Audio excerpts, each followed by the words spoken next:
Xiaofan's Wuxia Tales. Chapter 2892, All Sides Shaken. Dark Knight Empire, Dark Knight City. Starlink's residence had once been brightly lit and crowded with people. However, after Zero Wing's rise, the number of players visiting Starlink's residence had steadily decreased. Now, apart from guild members, almost nobody visited Starlink's residence. Starlink was now the least prosperous of the Dark Knight Empire's top 4 guilds, not even comparable with first-rate guilds.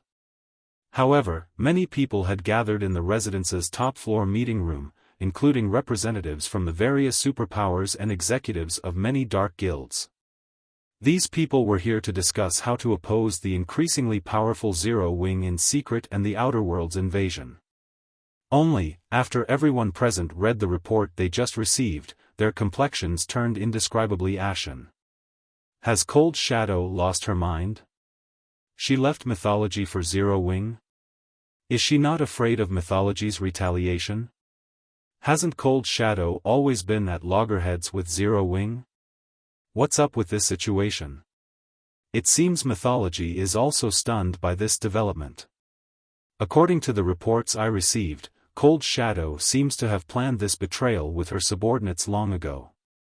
Not only did they annex hundreds of shops simultaneously, but they also exchanged all their GCPs for resources. She took mythology completely by surprise. Although the importance of Cold Shadow's betrayal was insignificant compared to the Outer World's invasion, the various superpowers present were still shocked and confused by this situation. Mythology was one of the 5 great super guilds. Cold Shadow herself also possessed extraordinary strength and status within the guild. She had a high chance of becoming mythology's guild leader. With such a bright future ahead of her, there should be no reason for her to leave mythology. Moreover, Zero Wing was currently in a terrible situation. The guild's ability to facilitate teleportation between the 2 main continents had made it an eyesore for the native superpowers and also a priority target for the Outer World forces.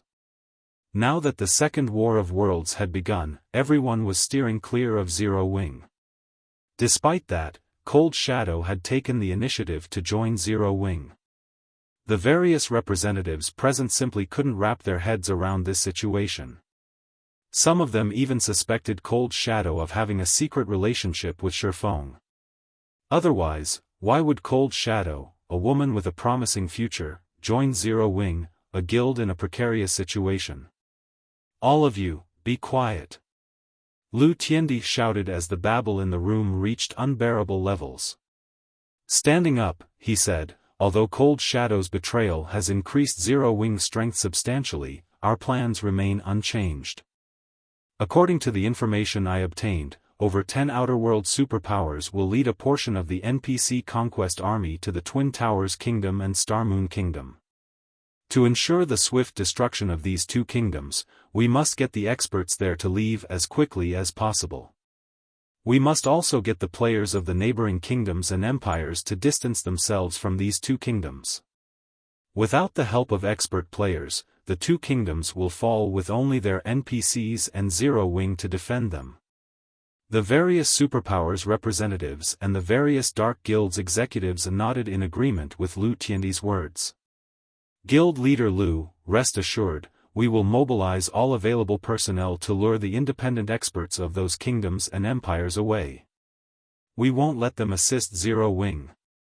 That's right. We can also commission those experts to join the armies of other kingdoms and empires. I believe those independent experts will be more than happy to do so for an appropriate price. The Twin Towers Kingdom and Starmoon Kingdom will have nobody to help them. In the current era where Zero Wing dominated the eastern continent, the superpowers and dark guilds hostile to Zero Wing were having an incredibly bad time. Moreover, with Xiaofan defending Zero Wing, even the 5 great super guilds could do nothing against Zero Wing. Nevertheless, Zero Wing couldn't stop them from secretly carrying out small schemes. Players played a significant role in the War of Worlds. This remained true even for Tier 3 players because players could resurrect continuously even after falling in battle. While NPCs could also be resurrected, the process was much more complicated. Moreover, the battlefield spanned far and wide. Even if an individual possessed heaven-defying combat power, they could affect the outcome of only a limited area. Winning the war still required the cooperation of a large number of expert players. In the First War of Worlds, the only reason the Eastern Continent's forces managed to stop the Outer World NPC army's advance was the large number of expert players who had participated in the war. Otherwise, the Eastern Continent would have long since fallen. Hence, the various superpowers and dark guilds present were confident of destroying the two kingdoms serving as Zero Wing's backbone in the upcoming war.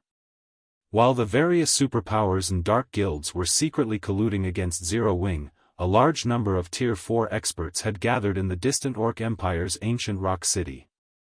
Looking at the pedestrians coming and going on the main street, the female guardian knight White Feather exclaimed, "Vice Guild Leader, this city is absurd.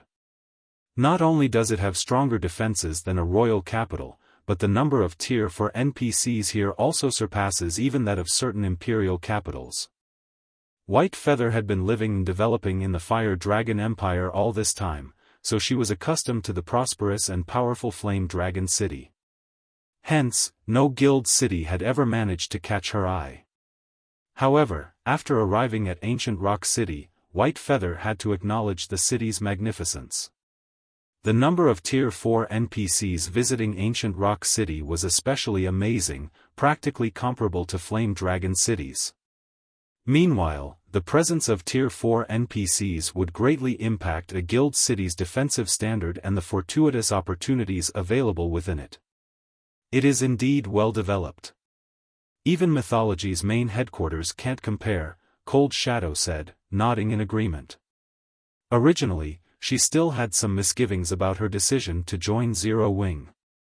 However, seeing Ancient Rock City had considerably alleviated her worries.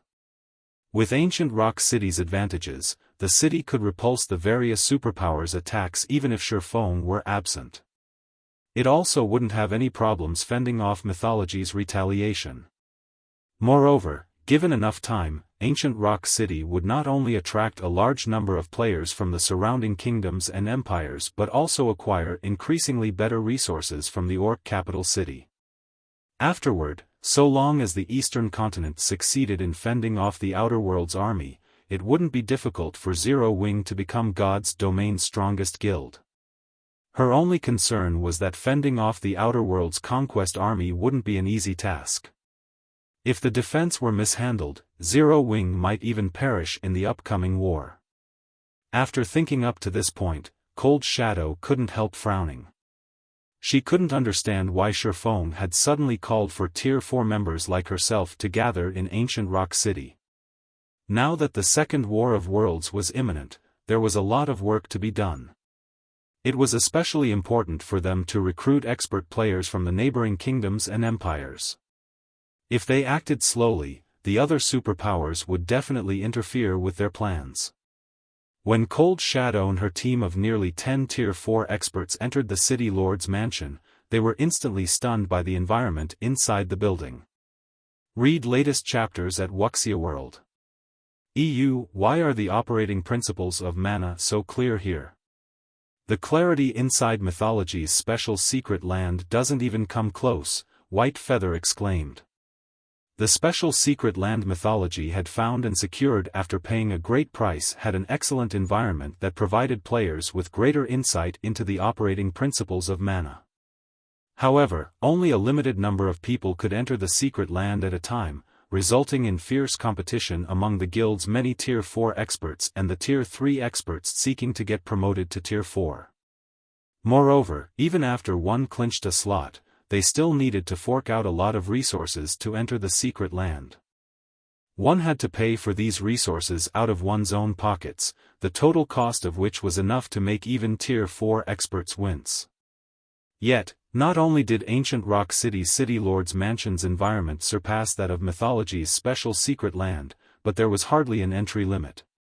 With the size of the City Lord's mansion, thousands of players could enjoy this wonderful environment simultaneously. If mythology's many Tier 4 experts found out about this, they would probably die of envy.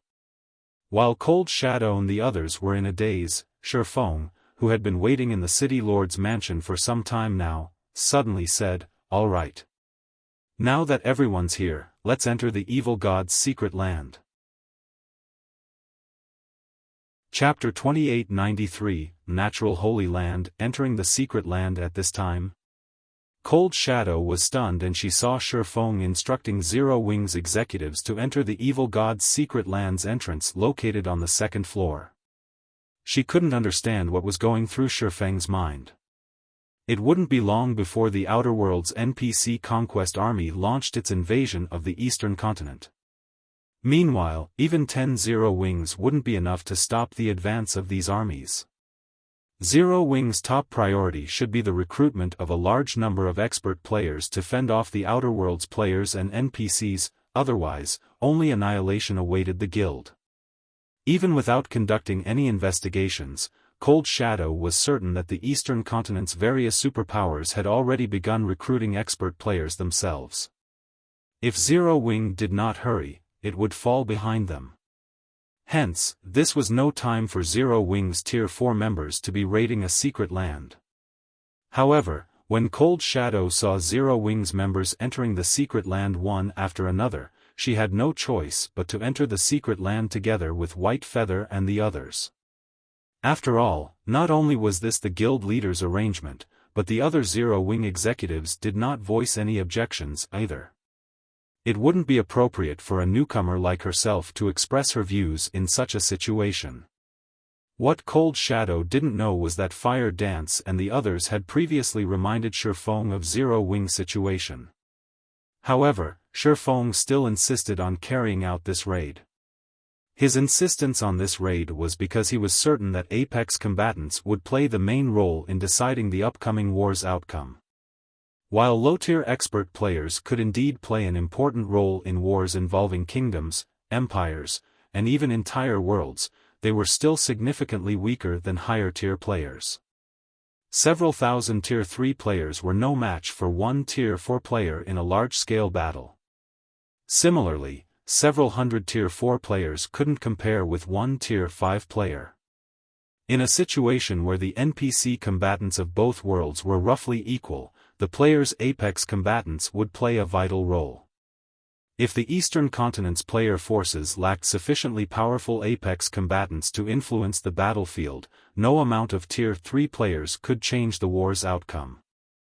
There was no way a bunch of Tier 3 players could defend against Tier 4 and Tier 5 players in the long run. Hence, at this critical moment, Zero Wing needed to increase its Apex combatants. Otherwise, Xiaofan wouldn't have decided to enter the evil god's secret land after preparing potions for just 2 days. After Cold Shadow and the others entered the evil god's secret land, Xiaofan took the other entrance, leaving behind only 4 Tier 4 NPCs to guard the control room. Upon entering the evil god's secret land, a wave of nausea assaulted everyone's brain, and everything around them appeared pitch black. After this situation lasted for 10 seconds, they gradually recovered, and they found themselves standing in a primitive forest. What's with this situation? White Feather gaped in shock when she saw the forest around her. She had visited many secret lands before, so she had long since become familiar with them. Even if it was a secret land she had never visited before, she was confident she could cope with whatever situation she came across. However, the sight before her was a first for her. A dark sky enveloped the entire secret land, and only a blood moon served as a faint light source. The trees in the forest were hundreds of meters tall, with some even towering over 1,000 meters. Compared to the trees here, the trees in the outside world were saplings. Players like themselves were practically ants when standing beside these gigantic trees. However, the blood moon and gigantic trees still weren't the most astonishing part about this secret land. Instead, the greatest shock was the monsters here. At a glance, White Feather spotted over 100 level 150+ mythic monsters in the vicinity, outnumbering the entire team. These monsters stood in groups of 10 to 20, and a level 160+ superior mythic monster led each of these groups. The aura these superior mythic monsters radiated was also significantly more powerful than that of superior mythic monsters in the outside world. Evil Blood Soldier, Evil Creature, Mythic, level 153 35 billion, Evil Blood Stalker, Evil Creature, Superior Mythic, level 160 80 billion to White Feather's Horror. All of these mythic and superior mythic monsters had already noticed the team's presence. However, instead of charging at the team like wild beasts, these monsters stood still and appeared to be observing the team. They would also grunt occasionally. Evidently, these monsters were communicating with each other and were in no hurry to take action. However, amid her horror, White Feather also sensed the evil god's secret land's incredible environment. Even without deliberately focusing her senses, White Feather could tell that the secret land's mana density was incredible. She felt as if she was drinking a mouthful of water with every breath she took. The clarity of the mana's operating principles was also unprecedented, surpassing even that of the City Lord's mansion by a large margin. She even felt that if she could stay here, she could improve her mana body before long. Perhaps she could even try to reach the 115% completion rate, a threshold very few people had reached in mythology. The space here is unique. The suppression it imposes on our bodies is significant, Cold Shadow said, frowning slightly after she tried moving her body. I'm afraid it'll be difficult for us to fight these monsters under these conditions. The number of mythic monsters was already more than what their team could handle. With their mobility restricted on top of that, there was no way they could survive, let alone enjoy the mana environment here and improve themselves. Upon hearing Cold Shadow's deduction, Fire Dance tried moving her body as well. She instantly created 3 afterimages around her, her speed so fast that the Tier 4 players could barely keep her in sight. She then nodded and said, "It will indeed be slightly difficult, but it is still within an acceptable range." Still within an acceptable range? White Feather gaped in shock when she saw Fire Dance's ghost-like movements. White Feather had already developed her mana body to the 105% completion rate. However, when she tried moving in this secret land, she felt as if someone had replaced her blood with lead. She couldn't move her body freely, let alone create afterimages like Fire Dance. However, Fire Dance wasn't a unique case. When the other Zero Wing members tried moving, the effects the suppression from the surrounding space had on their mobility and combat power were limited and almost negligible. White Feather and the other Tier 4 experts from mythology were dumbfounded. Even Cold Shadow was astonished. Are they all monsters?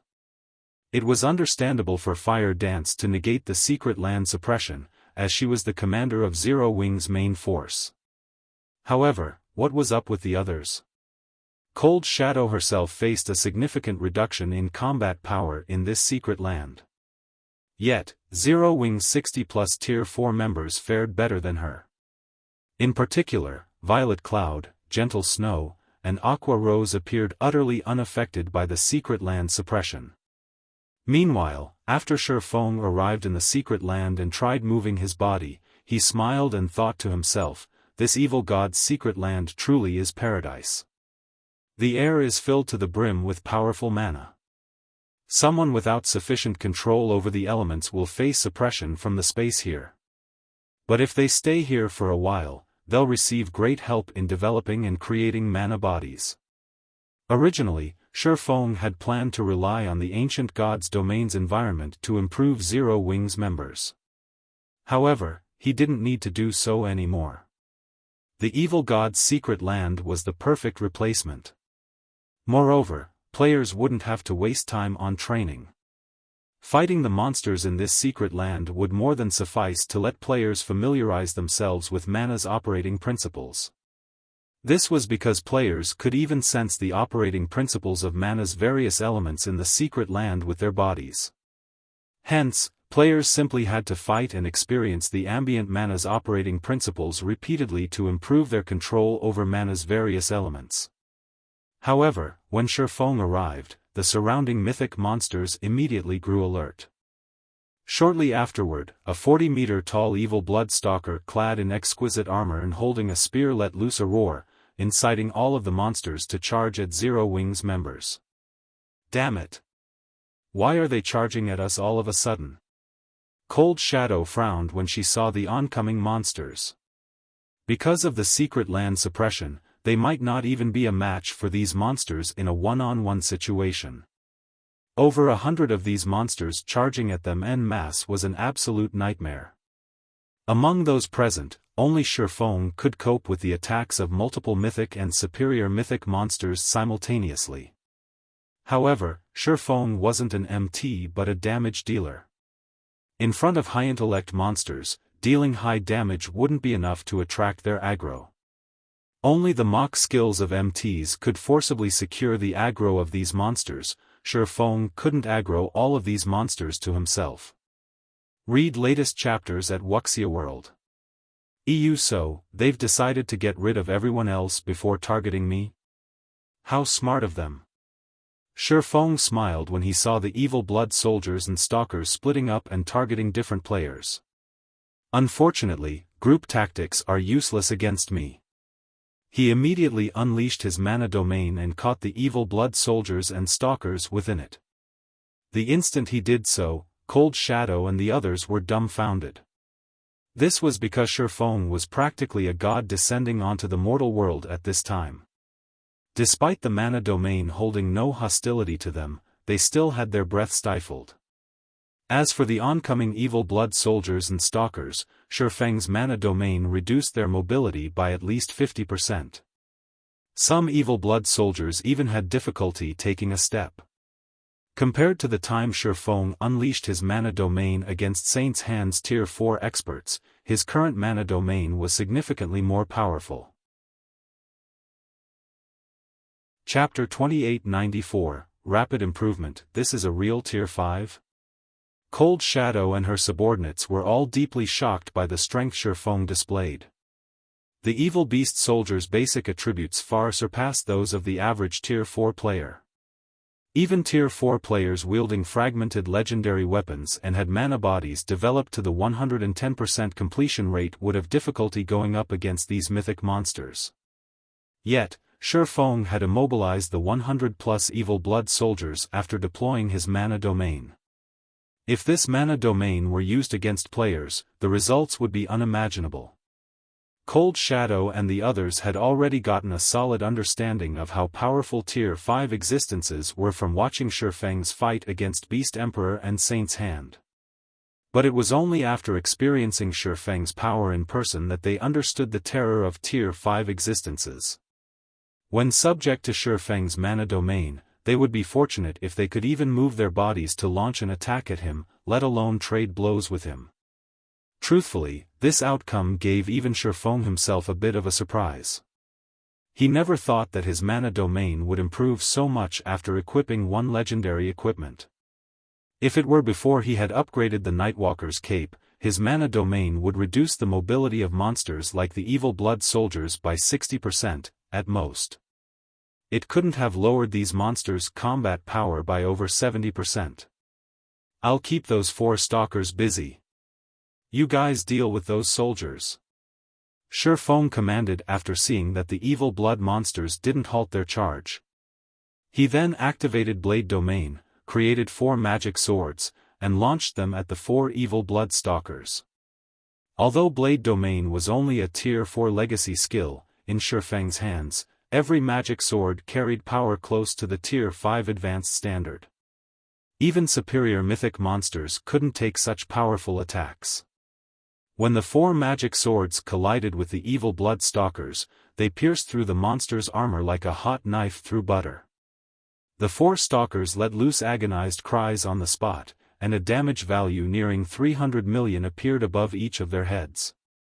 Their HP bars also fell by a visible chunk. Apart from dealing significant damage, Xiaofan's attacks had also inflicted serious injuries to the 4 stalkers, further reducing the superior mythic monster's combat power. Upon seeing this, the nearby evil blood soldiers shuddered involuntarily. If this weren't a secret land but a forest in the outside world, they would have most likely turned tail and fled already. This scene stunned Cold Shadow and the others. Given this ability to inflict such frightening damage, Xiaofan could easily kill all of the evil blood monsters present by himself. After Xiaofan pinned down the 4 evil blood stalkers, he shouted, "It's your turn now." Fire Dance and the others immediately split up and charged at the slowly advancing evil blood soldiers. The members of Cold Shadow's group also snapped out of their daze and went into action. However, instead of tackling the evil blood soldiers in groups, everyone found a specific evil blood soldier to take on alone. Everyone knew that Xiaofan had created an opportunity for them to familiarize themselves with the evil god's secret land's environment. If they didn't maximize this opportunity, they were unlikely to receive another one later on. After all, they were currently at the secret land's entrance, which was typically the safest place in a secret land. Once they moved deeper into the secret land, they would face more challenging situations and wouldn't necessarily have the leeway to familiarize themselves with the environment then.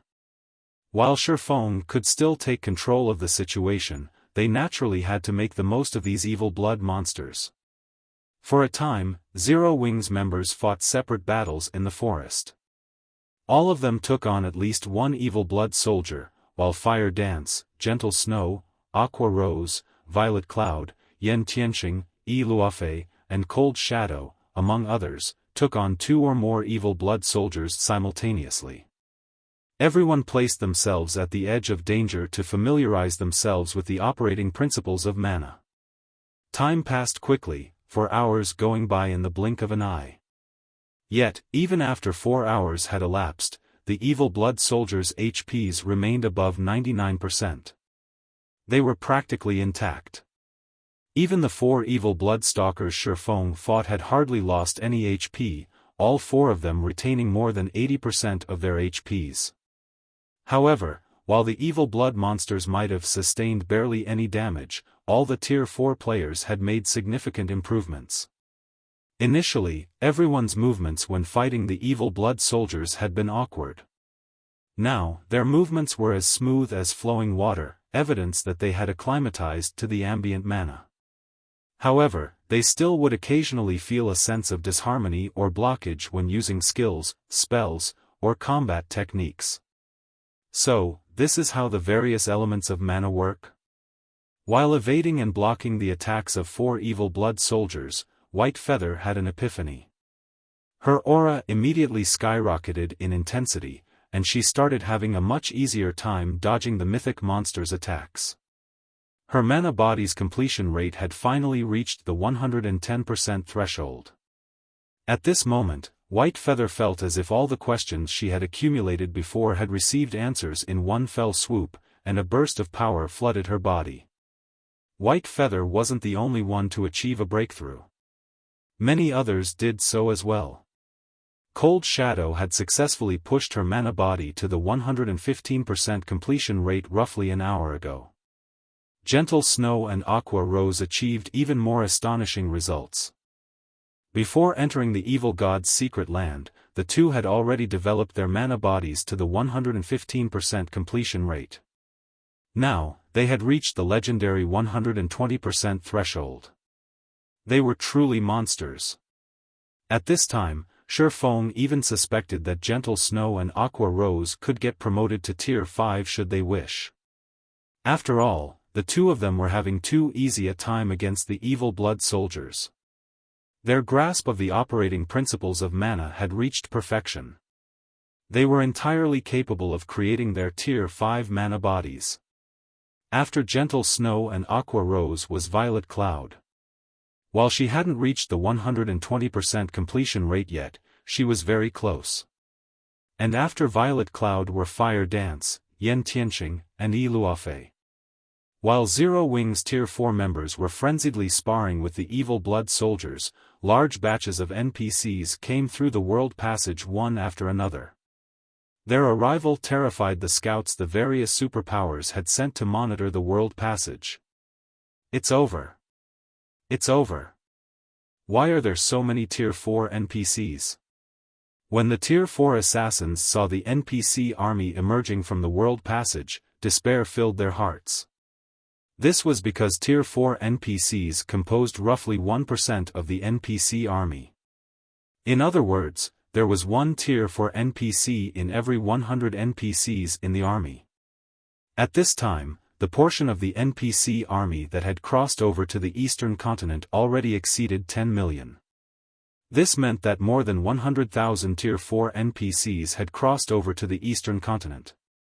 And more NPCs were yet to come. Moreover, the average kingdom had only a little over 1,000 Tier 4 NPCs operating within its borders.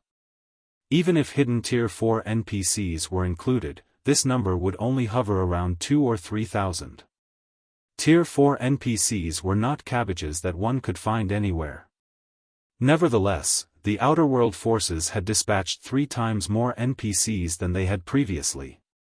During the First War of Worlds, the Eastern Continent had lost nearly 20 kingdoms to the outerworld forces. In this upcoming war, even empires wouldn't be safe. After the Eastern Continent's various forces received this piece of news, they all fell silent. The outerworld's NPC latest army thoroughly exceeded the various forces' expectations. If they factored in the outerworld's player forces, it wouldn't be impossible for the outerworld forces to conquer the entire Eastern Continent. Meanwhile, the threat posed by the outerworld NPC army had the Eastern Continent's various player forces frantically recruiting helpers. Many superpowers even contacted the Western Continent's player forces. And upon receiving the request for help, the Western Continent's player forces agreed without hesitation. After all, once the outerworld forces took over the Eastern Continent, their next target would be the sea and the Western Continent. For a time, anxiety enveloped both players and NPCs native to the Eastern Continent. However, Xiaofan and the others inside the evil god's secret land were wholly unaware of the situation outside. They were still sparring with the evil beast stalkers and soldiers. Read latest chapters at Wuxia World. EU. After everyone had sparred for over a dozen hours and resolved most of their problems, Xiaofan gave the command to start culling the evil blood soldiers. The mythic monsters of a god mode secret land were unquestionably powerful. Even when working together in groups of 20, Fire Dance and the others took over a dozen minutes to kill just one evil blood soldier. If not for Xiaofang's mana domain, they might have taken more than an hour. Xiaofan fared much better. In the time Fire Dance and the others took to kill one evil blood soldier, he had already killed all 4 evil blood stalkers. Due to the 4 evil blood stalkers' deaths, everyone in the team leveled up twice. Even Xiaofan had reached level 157. And after he landed the killing blow that finished off all 4 evil blood stalkers simultaneously, the loot that appeared made Cold Shadow and the others rub their eyes in doubt. Chapter 2895, Treasure Trove-like Secret Land. The loot of the 4 evil blood stalkers rained down from the sky. At a rough glance, the 4 superior mythics had dropped a combined total of over 300 items, including at least 30 epic items and 2 fragmented legendary items. The evil blood stalkers' loot was significantly better than that of the outside world superior mythics. Even Xiaofan was slightly surprised by this situation. Although he had already expected the God mode secret lands monsters to drop significantly better loot, he was still shocked when he actually saw the loot. Past level 150, epic weapons and equipment would have significantly reduced drop rates. One would be fortunate to get even 2 or 3 pieces of epic equipment from a level 150 plus superior mythic. Nevertheless, the 4 evil blood stalkers had dropped more than 30. Moreover, these were all level 150 plus epic items. However, Xiaofan did not rush to collect the loot. Instead, he joined the others to clear out the evil blood soldiers. Only after fighting for close to an hour did the team finish off the 100 plus evil blood soldiers. Although the deaths of the evil blood soldiers did not raise anyone's level, everyone still saw their experience bar increase by a sizable chunk. Moreover, the total number of epic items the Evil Blood soldiers dropped was not the slightest bit lower than that of the Evil Blood stalkers. Guild leader, I found some epic weapons and equipment. They can all be used up to level 180. Moreover, one of them is even part of level 180 epic set equipment. Cola said excitedly as he ran up to Xiaofan while waving a plate armor glove in his hand. Xiaofan was slightly surprised when he saw the glove Cola held. The 8-piece level 180 Saint's Heart set. Level 180 epic sets were rare in God's domain, and 8-piece sets were even rarer, rivaling fragmented legendary items. Typically, even the guild leaders of large guilds would have difficulty getting themselves an 8-piece set. However, so long as one completed a set, the basic attributes they received from the set would be only slightly inferior to equipping 8 discrete pieces of fragmented legendary equipment. The set could be used up to level 200 without any problems. It wasn't an exaggeration to call an 8-piece level 180 epic set equipment a graduation set in God's domain. In his previous life, Xiaofan had owned only a 6-piece set of level 180 epic set equipment. An 8-piece set had been something he could only dream of owning. Rather than trying to get an 8-piece set, it had been more realistic to try to obtain 1 or 2 fragmented legendary items. He never thought that these evil blood monsters would drop 8-piece level 180 epic sets. This was definitely a pleasant surprise. A complete set would be the best set equipment available in the current God's domain. It could let an ordinary Tier 4 player gain Tier 5 combat power. Unless a real Tier 5 player appeared, this Tier 4 player would be invincible. Shortly afterward, Yan Tianqing also picked up a part for an 8-piece set of level 180 set equipment. However, this wasn't for the Saint's Heart set but for the Spirit Abyss set, a cloth armor set. Moreover, this wasn't the only piece their team got for that set. Violet Cloud also found one. When all of the loot had been tallied, everyone couldn't help their excitement. They had obtained 71 level 180 epic weapons and equipment, including 5 pieces for 8-piece level 180 sets, 1 for the Saint's Heart set, 2 for the Spirit Abyss set, and 2 for the Magic Dragon set of leather armor. They also had 2 fragmented legendary items. One of them was a shield called Wind's Protection, and the other was a ring called the Spectral Ring. Most importantly, there was also 1 god crystal among the loot. Upon seeing the evil blood monster's loot, Cold Shadow and the others were exhilarated. Although current superpowers had already acquired a substantial number of fragmented legendary items, with some powerful super guilds having up to 30, these were still far from enough to sate demand. With how many experts there were in a superpower, even core executives would be fortunate to obtain 1 fragmented legendary item. Moreover, the drop rate of fragmented legendary items did not increase along with the level of players. Players had only so many sources of fragmented legendary items. The God Crystal, on the other hand, was crucial for the upgrade of many fragmented legendary items, and practically all superpowers sought to obtain a God Crystal. Unfortunately, nobody knew of any reliable sources of God Crystals. After Xiaofan took a look at the 2 fragmented legendary items, he said, "White Feather will take the Wind's Protection. The Spectral Ring is suitable for assassins, so Fire Dance will take it. The GCPs for these 2 items will be gradually deducted from you 2 afterward. Does anyone have a problem with that?"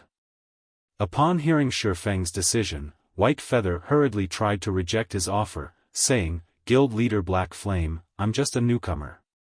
Isn't it inappropriate to let me have this shield?" She would be lying if she said she didn't want the Wind's Protection. However, fragmented legendary items served as a guild's foundation. They would normally be passed to the most trustworthy members of the guild. Meanwhile, she had joined Zero Wing just recently. If she were to receive a fragmented legendary shield out of the blue, many people within the guild would surely have opinions about it.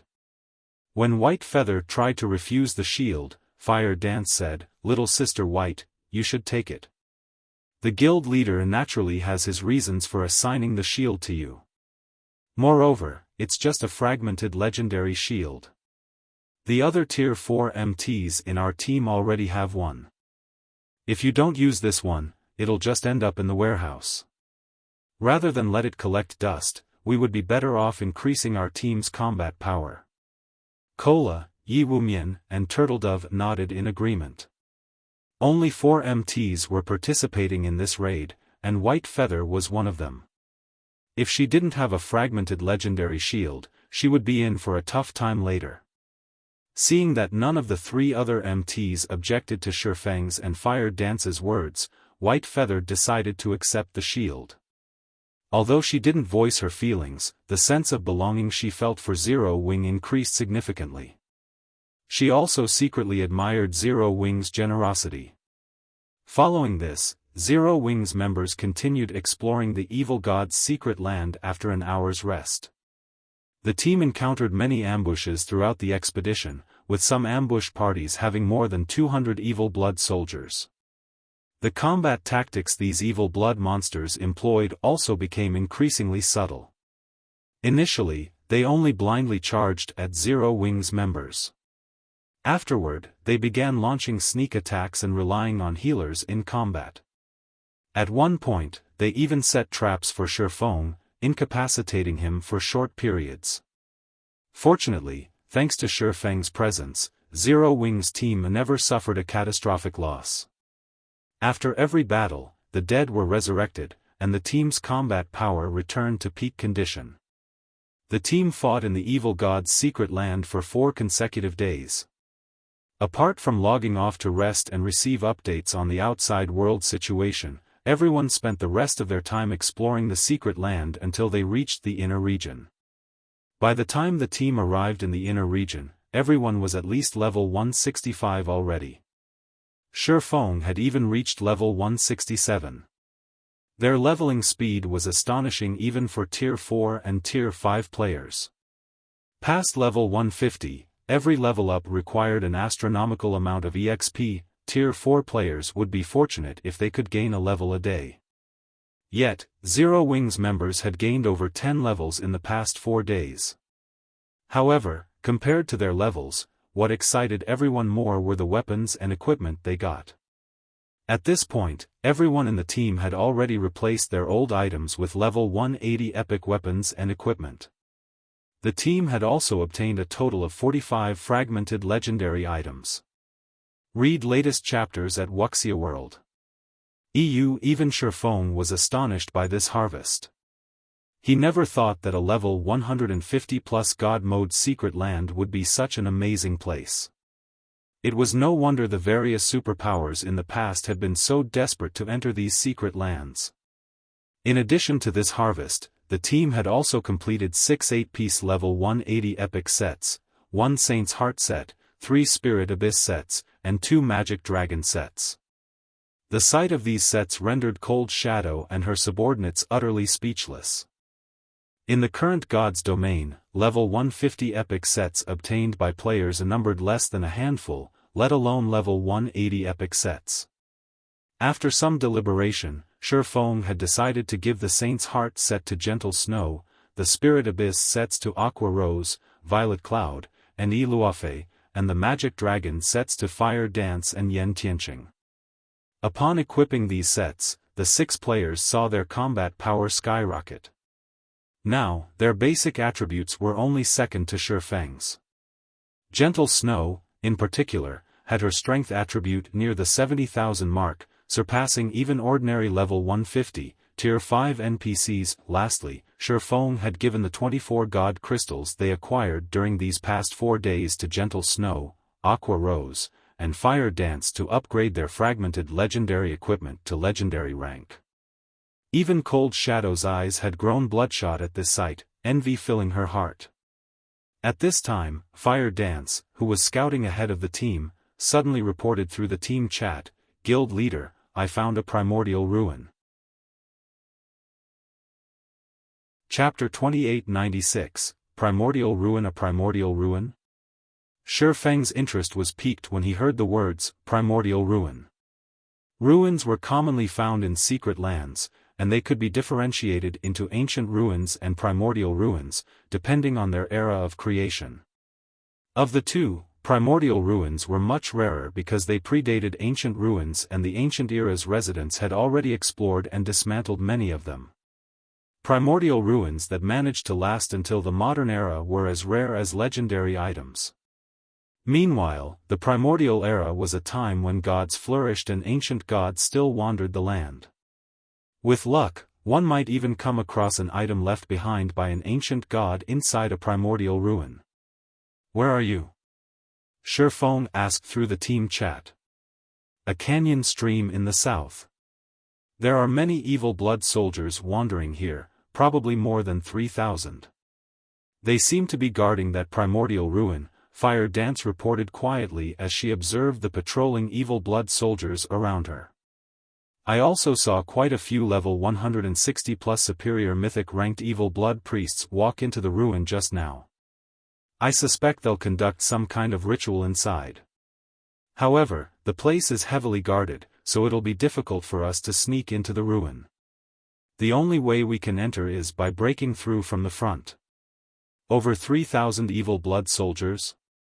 Xiaofan frowned.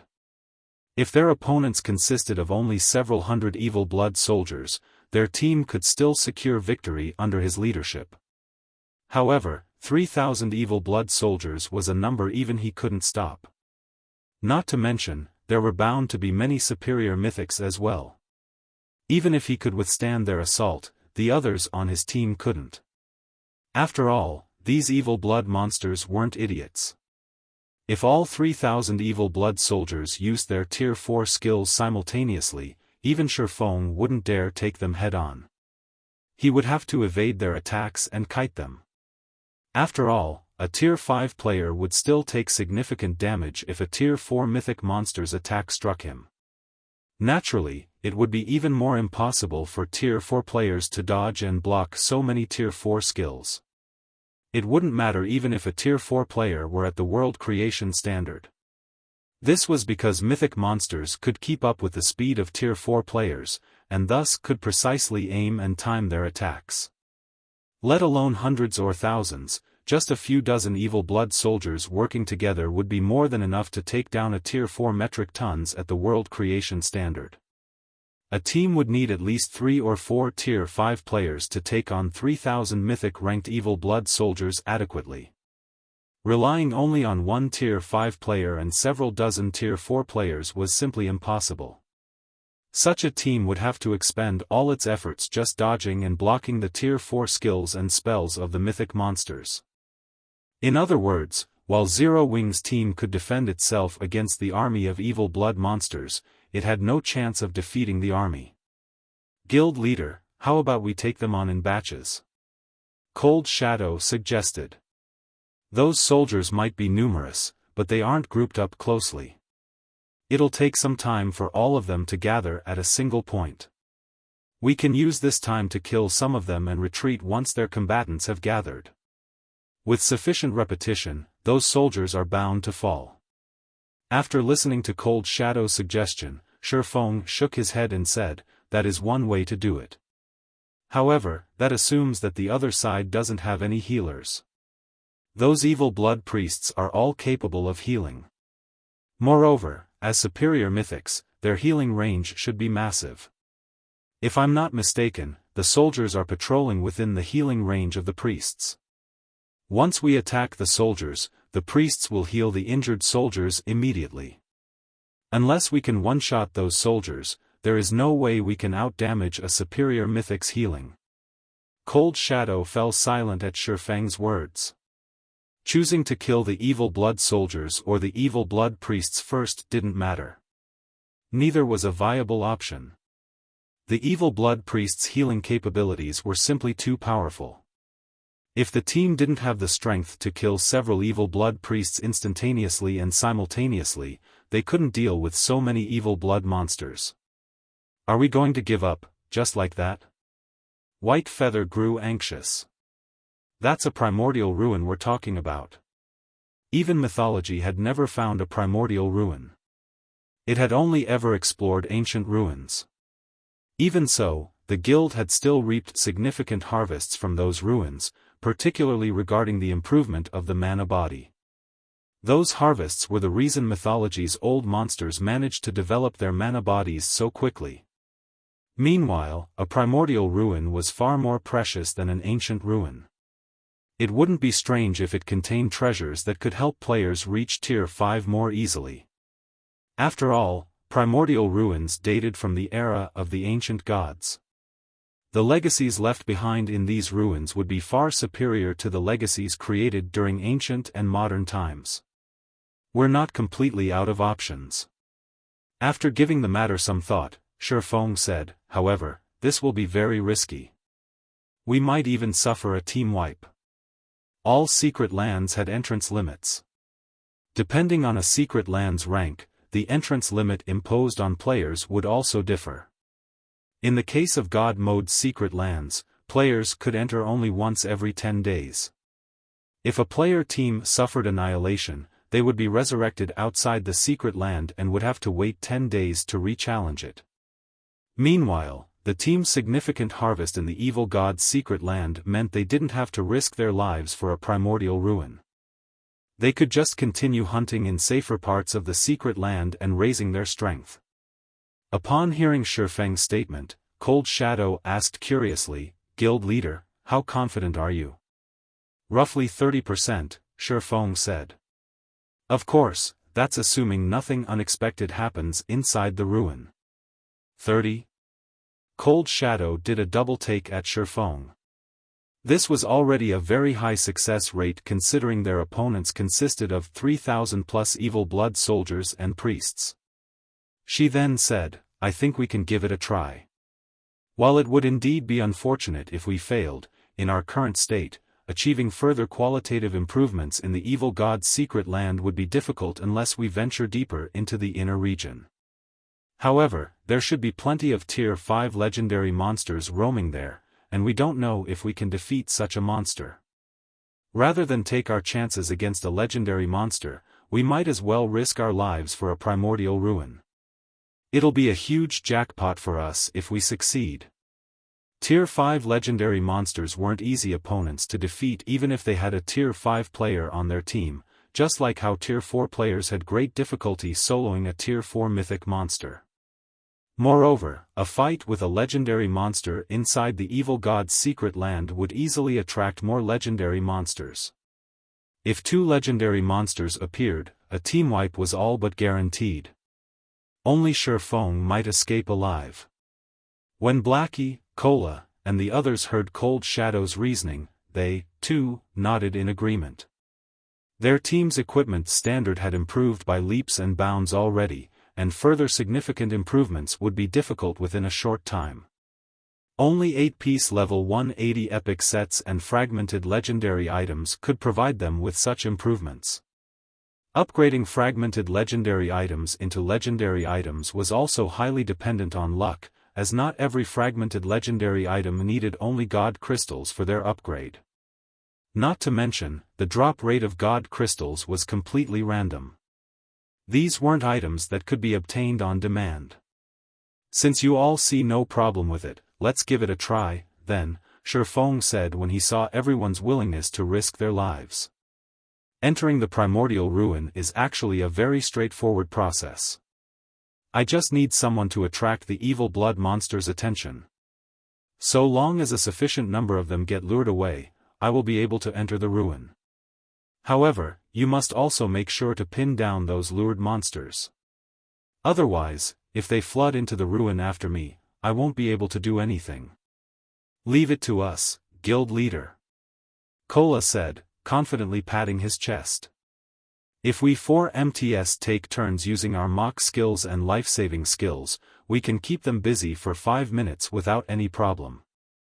We magical classes can also use our magic barriers to trap those monsters for some time, Zhao Yueru said, nodding. After hearing everyone's suggestions, Xiaofan nodded and said, alright, I'll leave it to you.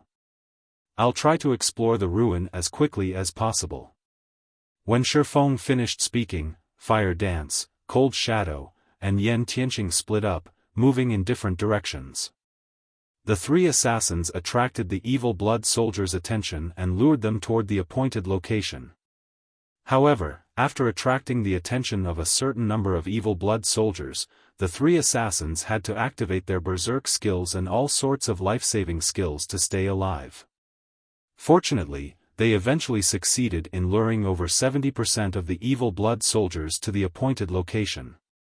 There, Kola, Yi Wumian, Turtledove, and White Feather used their mock skills on the lured evil blood soldiers, forcefully shifting the monsters' aggro to themselves. The four MTs then activated their life-saving skills and began kiting and dodging the monsters' attacks.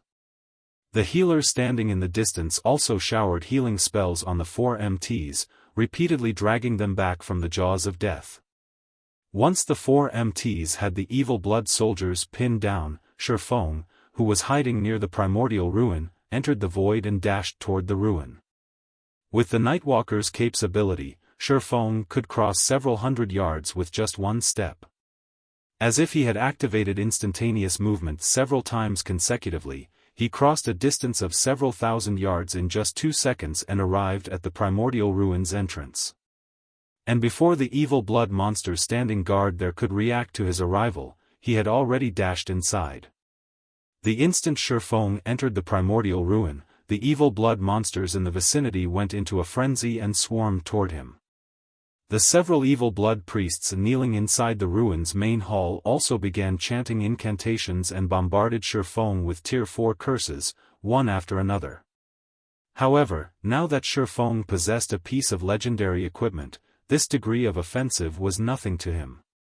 He easily evaded the oncoming attacks. In the blink of an eye, he disappeared from the main hall and entered the tunnel leading underground. Although he came across various magic traps along the way, they were practically non-existent to him, as he was a grandmaster magician. In less than a minute, Xiaofan arrived in the primordial ruin's deepest section. The deepest part of the ruin was like an empty void. A majestic, ancient temple stood in this void. Despite the corrosion of countless years, the temple still radiated an unbelievably powerful divine might. If Xiaofan had come here before reaching Tier 5, he wouldn't have been able to withstand this divine might. What a powerful temple! If I hadn't upgraded the Nightwalker's cape to legendary rank, its divine might would have had a significant effect on me. Xiaofan was astonished as he looked at the temple before him. The Nightwalker's cape didn't just hide his aura. It also functioned to resist the auras of others. It acted as an isolation barrier that prevented the user's aura from interacting with other auras. However, despite the Nightwalker's cape's isolation effect, the temple's divine might still reduced Xiaofan's mobility by 30%. Even a true Tier 6 god's divine might couldn't compete with this ancient temple's divine might. Apart from ancient gods, there should be no other existence capable of creating such a powerful construct. When Xiaofan arrived in front of the temple, the several hundred evil blood monsters that had been frenziedly chasing him suddenly stopped. They simply stood at a distance and worshipped the temple, none of them showing any intention of approaching it. Xiaofan sighed in relief at this sight. Now, all he needed to do was figure out how to enter the ancient temple. However, when Xiaofan entered the temple, what greeted him inside the brightly illuminated hall was the sight of a cloaked, scholarly young man. The youth was piecing together several golden tablets using magic arrays so complex that they gave Xiaofan a headache. The instant Xiaofan laid eyes on this youth, his soul shuddered. "It's you?" Xiaofan's eyes filled with disbelief as he looked at the scholarly youth. This was because this youth was none other than the mysterious youth who had caused a huge commotion in Blackwing City and bound his soul using soul chains during the early stages of the game. "Oh? It's you?" The mysterious youth was slightly surprised when he saw Xiaofan behind him. "You actually survived until now, even after getting hit by my soul chains? What a surprise. Should I be honored that you remember me?" Xiaofan eyed the mysterious youth cautiously. Back when he encountered the mysterious youth in Blackwing City, he had already thought the NPC was extraordinary, definitely not your average Tier 5 NPC. Otherwise, this mysterious youth couldn't have escaped Blackwing City after causing such a huge scene. Read latest chapters at Wuxia World. EU. In fact, Xiaofan still couldn't glean much information from the mysterious youth despite being Tier 5 himself. The only thing he found out from inspecting the mysterious youth was that the latter was also at Tier 5. Moreover, the mysterious youth gave off a weird vibe. Xiaofan felt an inexplicable fear when standing in the youth's presence. Not bad. Not only are you blessed by this world, but you also managed to get promoted to Tier 5 so quickly. You just barely qualify to become my puppet, the mysterious youth said, a delighted smile appearing on his face as he looked at Xiaofan, like a child who had just found a new toy. Since you took the initiative to come find me, let me liberate you from your suffering. After saying so, the mysterious youth raised his arm and pointed a finger at Xiaofan. A black ball of mana shot toward Xiaofan. In mid-flight, the ball of mana shattered and enveloped the surrounding space in darkness. Tier 5 Curse, Dark Wonderland. Chapter 2897, Terrifying Scholar. Xiaofan tensed when he saw the mysterious youth's Tier 5 curse activate. He immediately unsheathed the Light of Two Worlds and counterattacked. World Breaker. Suddenly, a blinding beam struck at the endless darkness. The two powers entangled for a moment, neither side gaining an advantage over the other until a second later. Boom! Accompanied by an explosion, an intense shockwave sent Xiaofan stumbling 2 steps back. His HP also instantly fell by over 9 million. Besides reducing Xiaofan's HP by more than 20%, the shockwave also left his entire body trembling. The hand he used to wield the Light of Two Worlds was numb. In contrast, the mysterious youth came out unscathed from the clash. He still stood quietly in his original position. He also maintained the incomparably complex fourfold magic array he was using to manipulate the several golden tablets with his other hand throughout the attack. As expected of an existence daring enough to cause a scene in Blackwing City. He not only cast a Tier 5 curse without chanting but even maintained such a complex magic array while doing so. Xiaofan frowned when he looked at his trembling right arm. This was undoubtedly the most dangerous situation he had ever come across since entering God's domain. Xiaofan had long since known that the mysterious youth was incredibly powerful and that the youth could cast Tier 5 curses without chanting. However, only after facing the youth's Tier 5 curse did he understand just how frightening the mysterious youth Ibia was. /B If Xiaofan hadn't upgraded the Light of Two Worlds, the Tier 5 curse would have killed him just now. Meanwhile, the powerful shockwave from their clash also shattered the space some distance behind the youth, revealing a woman with 8 black wings. Numerous chains bound this woman's body, and her HP was below 10%. However, despite being practically at death's door, she radiated an aura that sent shivers down Xiaofan's spine.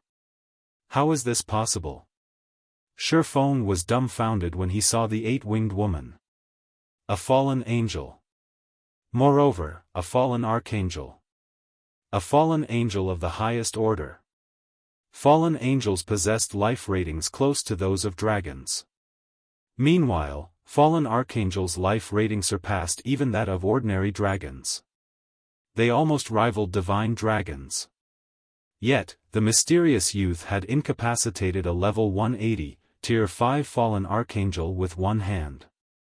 The fallen archangel was even losing HP and gradually approaching death's door. While Xiaofan was in a daze, the mysterious youth also looked with surprise at the Light of Two Worlds Xiaofan wielded. It seems you are incredibly lucky. You actually got your hands on a weapon lost during the ancient era. Looking at the Light of Two Worlds, the youth evaluated calmly, it's a pity that this Light of Two Worlds is damaged. Otherwise, you might have been able to injure me with its power. Although the mysterious youth's words sounded arrogant, Xiaofan did not think so at all. On the contrary, his mood grew even heavier after hearing the mysterious youth's statement.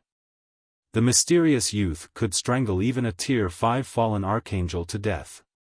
Even if the Light of Two Worlds were at its peak, Xiaofan doubted he could injure the mysterious youth. After all, a weapon's performance depended heavily on its user. Xiaofan had only recently reached Tier 5. He didn't even know how to go about getting promoted to Tier 6. Even if he wielded the undamaged light of two worlds, he could, at most, exchange one move against a Tier 6 god-ranked player who didn't possess any legendary weapons and equipment. Moreover, just like the mysterious youth had said, Xiaofan was indeed very lucky. If the mysterious youth weren't focusing a significant portion of his strength on dealing with the fallen archangel guarding the temple's entrance, Xiaofan would have long since died already. However, our little game ends here. I'm busy. I don't have much time to waste on you, so can you please die? The mysterious youth waved his hand in annoyance once more. This time, though, he also chanted an incantation. Xiaofan sensed the mana around the temple vanishing. Moreover, it wasn't limited to just the mana in this plane of existence. Even the mana in the void was disappearing, making Xiaofan feel stifled. In the meantime, silver magic arrays appeared, one after another, before the mysterious youth's hand, layering to create a fourfold magic array. The Tier 5 Curse Spacetime Disintegrator.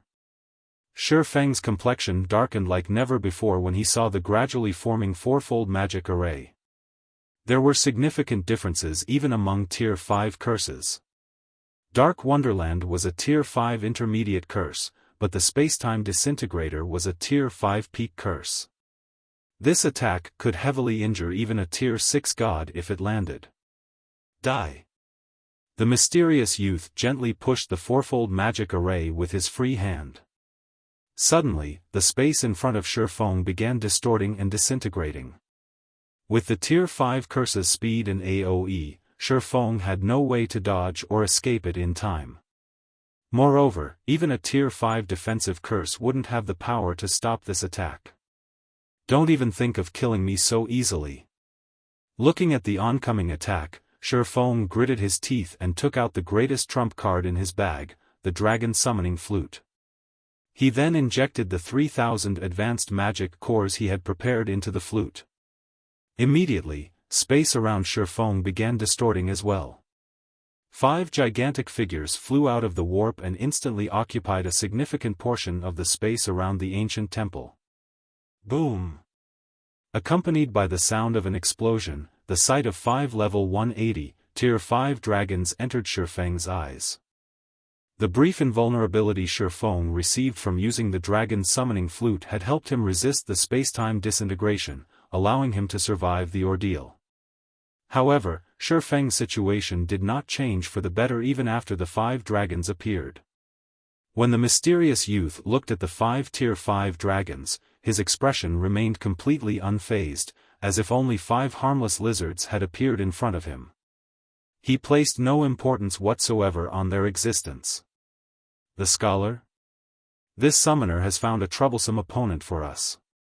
B if I knew this would happen, would never have agreed to the Dragon Summoning Flute's contract. This is a massive loss. The 5 dragons with bodies measuring several hundred meters in length revealed traces of frustration and helplessness in their eyes when they saw the mysterious youth. Their voices also carried hints of dissatisfaction directed at Xiaofan. Meanwhile, after briefly scanning the 5 dragons, the mysterious youth asked calmly, "Are you 5 going to become my enemies? Scholar, how about we talk this out? If you help us fulfill our contract by letting this heaven-blessed individual go, then we won't have to clash," the leading bronze dragon said. The bronze dragon's suggestion completely ignored Xiaofang's will. However, Xiaofan didn't have any opinions on it either. He simply observed the mysterious youth and awaited the latter's decision. Is he one of the 3 existences Phoenix Rain warned me to avoid? As Xiaofan scrutinized the mysterious youth, he faintly understood why Phoenix Rain had given him such a warning. The mysterious youth's strength was simply unbelievable. Xiaofan couldn't even inspect his level. Moreover, even Tier 6 gods would have a headache when facing 5 Tier 5 dragons. Nevertheless, the mysterious youth showed no reaction whatsoever. When the bronze dragon made its suggestion, the mysterious youth remained unchanged. In a calm tone, he asked, "Do you think that's possible? You are merely a bunch of ghosts from the past, yet you dare speak conditions with me?" After saying so, the mysterious youth took action. A golden staff appeared in his hands, and Xiaofan's pupils shrank at the sight of this weapon. This was because Xiaofan was incredibly familiar with the golden staff. The World Staff. One of God's domain's 10 great legendary weapons. It seems a battle is inevitable, the bronze dragon sighed helplessly. It then looked at Xiaofan and said, "Once the fight begins, find an opportunity to escape. The 5 of us can't stop him for long. Outside this secret land, he cannot act without restraint. So long as you get out, he'll have a much more difficult time dealing with you." After the bronze dragon finished speaking, the 4 other dragons unleashed their auras. All 5 dragons were prepared to duke it out with the mysterious youth. Act without restraint? The bronze dragon's words clued Xiaofan in on the mysterious youth's weakness. The mysterious youth most likely couldn't act freely in the outside world due to certain restrictions. This would also explain why he had fled Blackwing City previously instead of clashing with Charlene. Logically, with the mysterious youth's strength, he shouldn't fear Charlene. After all, the mysterious youth remained fearless and still insisted on killing Xiaofan despite facing off against 5 Tier 5 dragons. Yet, he had fled Blackwing City back then. However, before Xiaofan could properly process the information, the 5 dragons began clashing with the mysterious youth. The dragons did not hold anything back, utilizing their breath attacks right off the bat. Meanwhile, the mysterious youth waved his staff. A barrier appeared before him, stopping the breath attacks completely. As a result, the 2 sides entered a stalemate. "You damnable things! If I wasn't occupied with something important here, do you think you 5 little bastards can stand up against me?" The mysterious youth grew dissatisfied when he saw the stalemate. Ignoring the mysterious youth's words, the leading bronze dragon shouted at Xiaofan, "Run now!" Although the 5 dragons had pinned down the mysterious youth with their breath attacks, the mysterious youth's barrier was also steadily advancing toward the dragons. He held a clear advantage over the dragons. "Do I leave?" Xiaofan hesitated as he looked at the mysterious youth and the golden tablets beside him. He had a hunch that if he let the mysterious youth achieve his goal, something very troublesome would happen in the near future. He might even get swept up in this big problem. Despite facing the all-out attacks of 5 Tier 5 dragons, the mysterious youth still split a significant portion of his attention into manipulating the golden tablets to unravel the divine runes wrapped around the fallen archangel. Xiaofan was certain that the fallen archangel had a big secret hidden on her body. Screw it. Gritting his teeth, Xiaofan chose to spend his legacy skill points to learn the Tier 5 legacy skill Returning Blade, the sole Tier 5 Berserk skill available to him. Even after players reached Tier 5 in God's domain, the legacy skill points they earned through leveling up wouldn't be enough to learn even one Tier 5 legacy skill. Typically, they would still need to accumulate more points through quests. Fortunately, Xiaofan had acquired a lot of legacy skill points from handing Beast Emperor over to the War God's temple. Those, combined with his leftover points, were just enough to learn one Tier 5 legacy skill. Xiaofan had previously chosen not to learn a Tier 5 legacy skill first to have more options in future predicaments. However, he no longer had the luxury of waiting. Immediately after learning Returning Blade, Xiaofan activated the Berserk skill, causing the light of 2 worlds he wielded to vibrate and let out a low hum. Simultaneously, incomparable power flowed into Xiaofan's body, elevating his basic attributes and life rating to a whole other level. The next moment, Xiaofang's strength attribute broke through the 200,000 threshold. His HP also exceeded 100 million. Now, even if he didn't rival Tier 6 God-ranked experts, he was very close already. 30 seconds.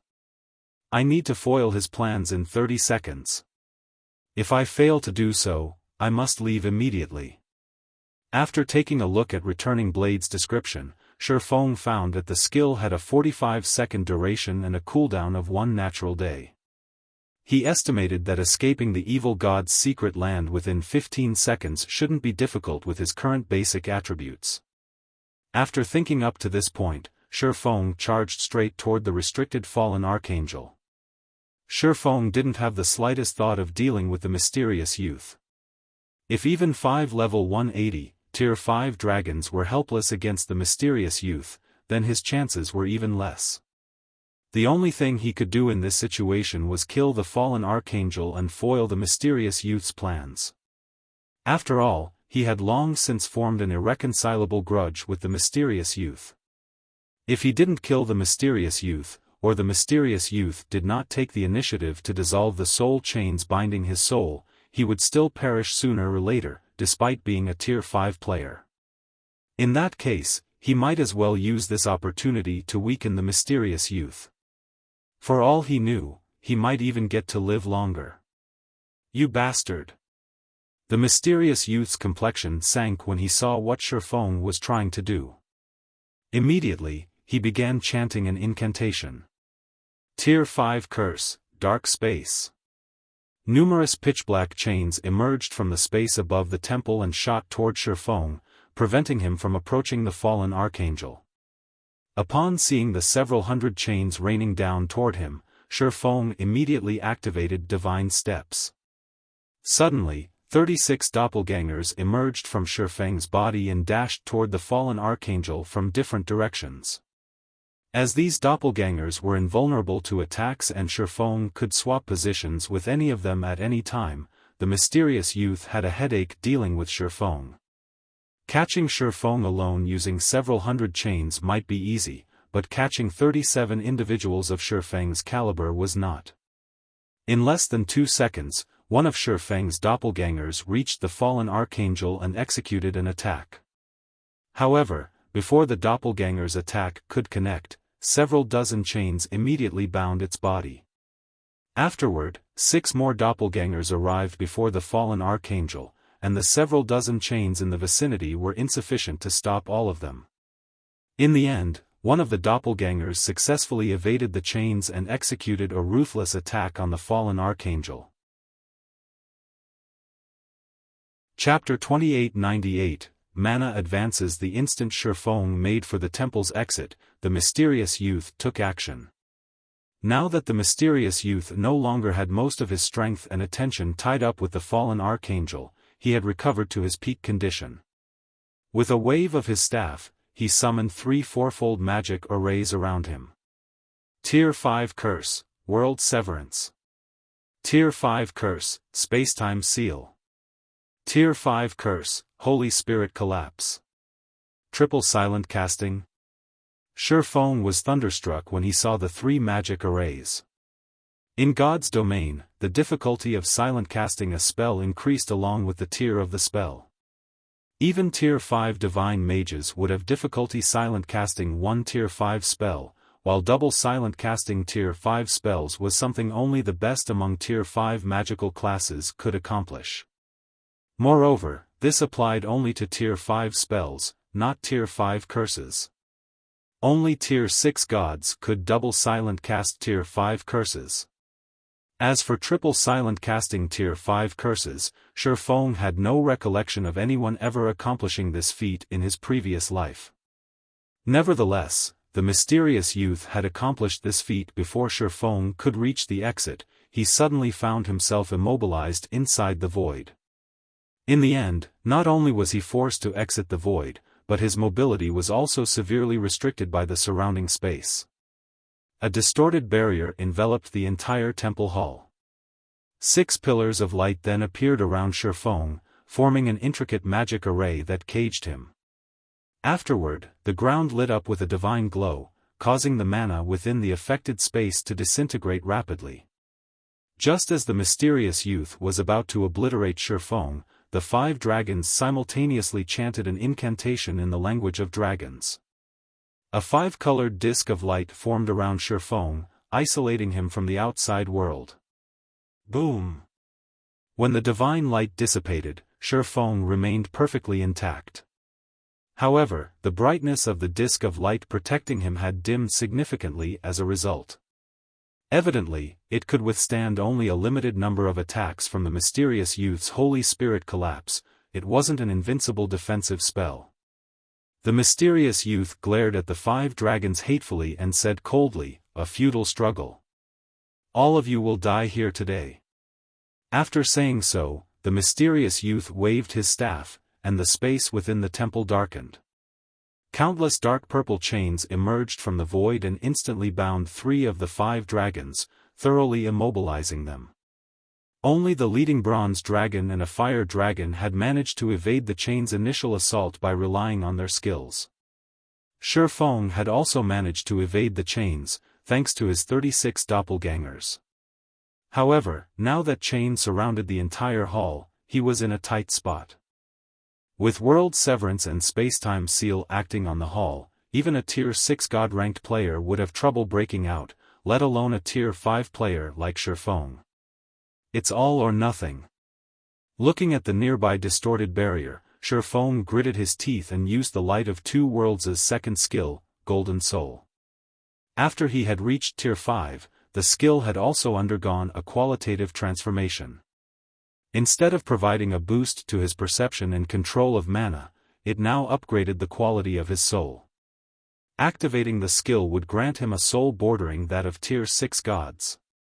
However, activating this skill came with risks. When activated at Tier 5, Golden Soul would leave his soul in a weakened state for a short period once the skill's duration ended. A side effect like this would significantly impact a player's performance. This made Golden Soul a skill reserved for last-ditch stands. After Xiaofan activated Golden Soul, his perception of the world around him changed completely. As if he was a 3-dimensional being looking at a 2-dimensional world, he could see everything around him with incredible clarity. The ambient mana also became an extension of his body, and he could freely manipulate it at will. It was much better than when he manipulated it using his mana domain. He had finally reached the level of actually manipulating mana. Immediately, Xiaofan brandished the light of 2 worlds at the distorted barrier before him. Third sword, Holy Annihilation. Compared to the Holy Annihilation Xiaofan executed before, the one he executed now had undergone a heaven-defying transformation. Now, even the space around him had become one with his sword. He felt as if he was swinging space itself at the distorted barrier. Boom! The distorted barrier shook violently from Xiaofan's Holy Annihilation. A small crack also appeared on the barrier, although the barrier quickly repaired this damage. Now, this is the true Holy Annihilation. I was mistaken when I tried to guide ambient mana using my own mana. Instead, I should have converted the ambient mana into my own mana. Only by doing so can I maximize my attack's power. Xiaofan didn't despair when he saw the distorted barrier repairing itself. On the contrary, excitement burned within him. He finally understood how to progress to the next step of mana manipulation. Initially, he had used his own mana to force ambient mana into doing his bidding, an incredibly crude method of manipulating mana. Afterward, he had learned to guide ambient mana into doing his bidding. While this method had indeed significantly increased the power he could exert, it still wasn't the best method of utilizing ambient mana. Instead, the optimal way of utilizing mana was to convert ambient mana into his own mana. However, accomplishing this feat was easier said than done. Firstly, players needed to have an in-depth understanding of mana's operating principles. Secondly, players' concentration needed to be close to the Tier 6 standard. Only by having a near-solid mental will could players perfectly integrate their mana with the ambient mana. Players needed to have such a powerful concentration that they could project their will beyond their physical bodies and exert it over the mana surrounding them. Thirdly, players needed the ability to multitask to the extreme. The more mana players tried to influence, the more multitasking they had to do. If players wished to improve their ability to integrate and manipulate ambient mana, they had to keep refining their understanding of mana to reduce the mental burden from controlling mana.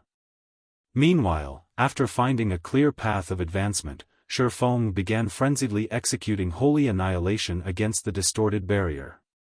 Every time he executed Holy Annihilation, his control over mana also became increasingly smoother. Simultaneously, admiration for the heavenly blue Saint Eliade filled his heart. Holy Annihilation's use of mana far exceeded the basic standard. The basic use of mana only allowed one to create inanimate objects like the mana bridge. However, Eliade's usage allowed her to create living objects. Her technique, Holy Annihilation, basically modified ambient mana into a true extension of the body. If Xiaofan hadn't reached the Grandmaster Magician standard, he would have never understood this concept. After he gained this understanding, every subsequent Holy Annihilation he executed was more powerful than the previous one. By the time he had executed 24 attacks, the colorful disk of light was close to dissipating. Fortunately, he had finally achieved a breakthrough. The next time Xiaofan executed Holy Annihilation, a white light enveloped the world around him. Mana, space, and even the void disappeared. The next moment, a 30-meter-long gash appeared in the previously invincible barrier. The barrier failed to repair the damage and collapsed. So, this is what it feels like to employ the advanced method of using mana? Xiaofan was startled when he saw the barrier generated by World Severance crumble. The attack he just executed had undoubtedly reached the Tier 6 standard, far stronger than even an attack using the Light of Two Worlds' World Breaker. However, after executing this attack, Xiaofan felt his mind stagnate slightly. In his current state, he definitely couldn't execute the complete Holy Annihilation. Unless he upgraded his concentration to the Tier 6 standard, he could only keep this move as a trump card. As the distorted barrier shattered, the mysterious youth finally restricted all 5 dragons. He then sent his remaining chains after Xiaofan. Upon seeing this, Xiaofan promptly activated Void Shield, his last trump card, increasing his movement speed by 300%. Even under the suppression of the mysterious youth's spacetime seal, he still managed to escape from the temple instantly and flee the Primordial ruin. However, the mysterious youth did not give up. Several hundred dark purple chains relentlessly tried to hinder Xiaofan's escape. Every collision with a chain inflicted over 10 million damage. If not for Void Shield's protection, he would have died after receiving a few hits. After exiting the Primordial ruin, Xiaofan contacted Zero Wings members, who were close to dying to the evil blood monsters, and commanded them to leave the evil god's secret land immediately. If they got caught by the mysterious youth's chains, they couldn't die even if they wanted to. Although everyone was confused by Xiaofang's command, they still obeyed it without hesitation and were out of the evil god's secret land in no time. As for Xiaofan, because the mysterious youth's spacetime seal stopped affecting him after he left the Primordial ruin, none of the dark purple chains could do anything to him. In less than 10 seconds, he exited the secret land. 2 seconds later, the mysterious youth appeared by the secret land's exit, with an indescribably cold light in his eyes. When the mysterious youth failed to kill Xiaofan, the restrained, leading bronze dragon laughed and said, "Scholar, how pitiful of you. Not only did your many years of planning come to naught, but you even let the cause of your failure escape. So what if he escaped? Do you think I can't do anything to him outside?" The mysterious youth did not get angered by the bronze dragon's words. Sending a calm glance at the bronze dragon, he said, "I will settle his debt with me eventually. So long as he is inside this cage, he will not escape my hands. I will also escape this cage sooner or later." After saying so, the mysterious youth waved his staff and turned the 5 dragons into ash. On the other side, Xiaofan finally arrived back in the City Lord's mansion's control room. After staring at the evil god's secret land's entrance for some time, he breathed out a sigh of relief, thinking to himself, "Seeing as there's no reaction after all this time, I should be fine now." Xiaofan did not wish to meet the mysterious youth a third time. The mysterious youth's combat power exceeded common sense. If not for the 5 dragons' assistance, Xiaofan would have perished just now. Guild leader, what did you do inside the ruin? How are you level 172 already?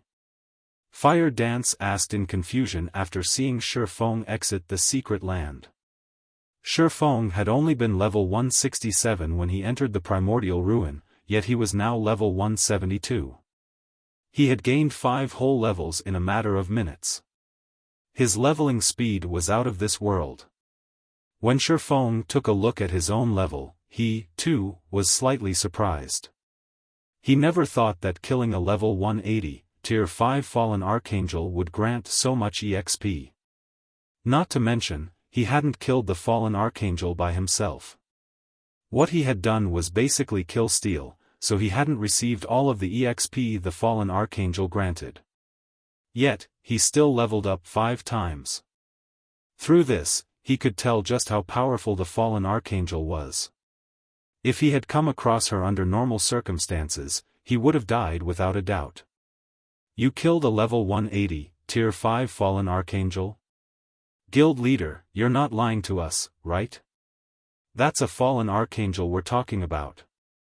Everyone was momentarily stunned when they heard Xiaofang's explanation. They couldn't help doubting his words. Fallen Archangels were existences rivaling divine dragons. A Tier 5 Fallen Archangel was an existence standing at the apex of the current god's domain. A Tier 5 player would be fortunate to escape a Tier 5 Fallen Archangel, let alone kill one. Read latest chapters at Wuxia World. EU, of course not. Xiaofan chuckled when he saw the skeptical looks they all gave him. What good would lying to you do? Moreover, I also grabbed some items that Fallen Archangel dropped. After saying so, Xiaofan took out the 4 items he looted from the Fallen Archangel. As soon as he did so, the mana in the control room froze, and everyone gasped inadvertently. They all felt their hearts palpitating in fear in the presence of the 4 items, and they stumbled back despite themselves. Meanwhile, after Xiaofan took a look at one of the items he took out of his bag, he, too, was stunned. Astonishment filled his eyes as he stared at the rainbow-colored crystal ball before him. An ancient god's eye?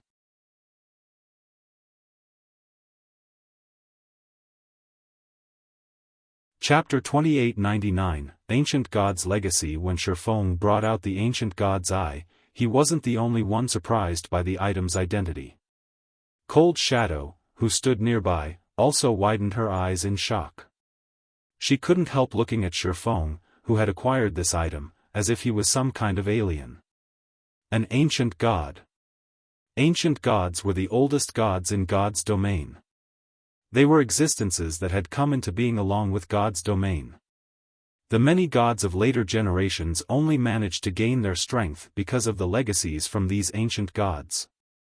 However, after God's domain transitioned from the Primordial era to the Ancient era, ancient gods had suddenly disappeared from the world. In the modern era, barely any records mentioned ancient gods. However, according to those found in the modern era's libraries, a large part of the reason humans managed to rise up during ancient times was the ancient gods' legacies, which allowed the human race to give birth to many gods. Although the rainbow crystal ball Xiaofan held was named an ancient god's eye, it wasn't actually an eyeball.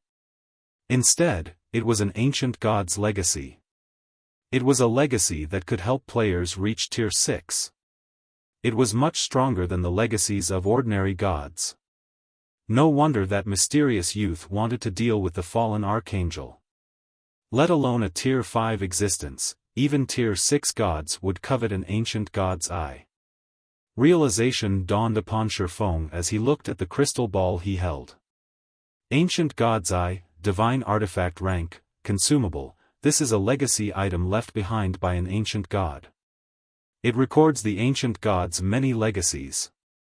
Each activation of the ancient god's eye requires 1007 luminaries crystals. It can be activated up to 9 times. Once the activation limit is reached, all information recorded within the ancient god's eye will disappear. Current usage count, 0. Out of all the legacies available in God's domain, an ancient god's legacy belonged to the strongest category. If a player managed to grasp even a portion of the legacy, becoming a Tier 6 god wouldn't be difficult. If a player managed to grasp a significant portion, becoming a god was practically inevitable. It was no exaggeration to say that this single ancient god's eye was worth more than 10 legendary weapons and the loss of the dragon summoning flute. However, Xiaofan quickly suppressed his excitement and turned his attention to the 3 other items he looted. Although these 3 items were not as powerful as the ancient god's eye, they still radiated incredibly potent divine might. Even Fire Dance felt pressured by them, what more the other Tier 4 players present. That mysterious youth definitely won't let me off the hook after this. Xiaofan chuckled when he saw the 3 other items' identities. All 3 items were extraordinary. 2 were inferior divine artifact ranked materials, and 1 was an inferior divine artifact ranked consumable. One of the 2 materials was even a divine power source. As for the consumable, it was the ancient god's blood, an item that could elevate a non-player creature's growth potential and life rating. It was undoubtedly the most powerful enhancement item Xiaofan had ever seen in God's domain. The total value of the 4 items Xiaofan got from killing the fallen archangel was something he couldn't get even if he killed 3 or 4 Tier 6 gods. Xiaofan was also certain that these were all items that mysterious youth wanted. Now that he had acquired them instead, the mysterious youth would definitely take action against him at all costs. After a brief silence fell in the hall, Fire Dance reported to Xiaofan, guild leader, according to Liang Jing, the Outer Worlds NPC army has arrived on the eastern continent. Currently, it has split into 6 groups of over 30,000 Tier 4 NPCs and 4 million Tier 3 NPCs each. All of these NPCs are above level 150. As we expected, one of these groups is marching toward the Twin Towers Kingdom and Star Moon Kingdom. At their current speed, it'll only take them another 3 or 4 days to reach the Twin Towers Kingdom's vicinity. In the case of the Outer Worlds superpowers, their forces have already gathered outside the Twin Towers Kingdom. They have even dispatched many scouting teams to invade the kingdom, and the kingdom's forces have already clashed with these scouting teams.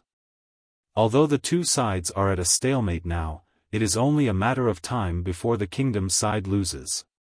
According to Melancholic's investigations, Starlink and many other superpowers are offering excellent incentives to independent experts to have them head to the Dark Knight Empire and the Black Dragon Empire. They plan to resist the Outer World forces together with the 2 empires. Because of this, many independent experts have decided to abandon Twin Towers and Star Moon.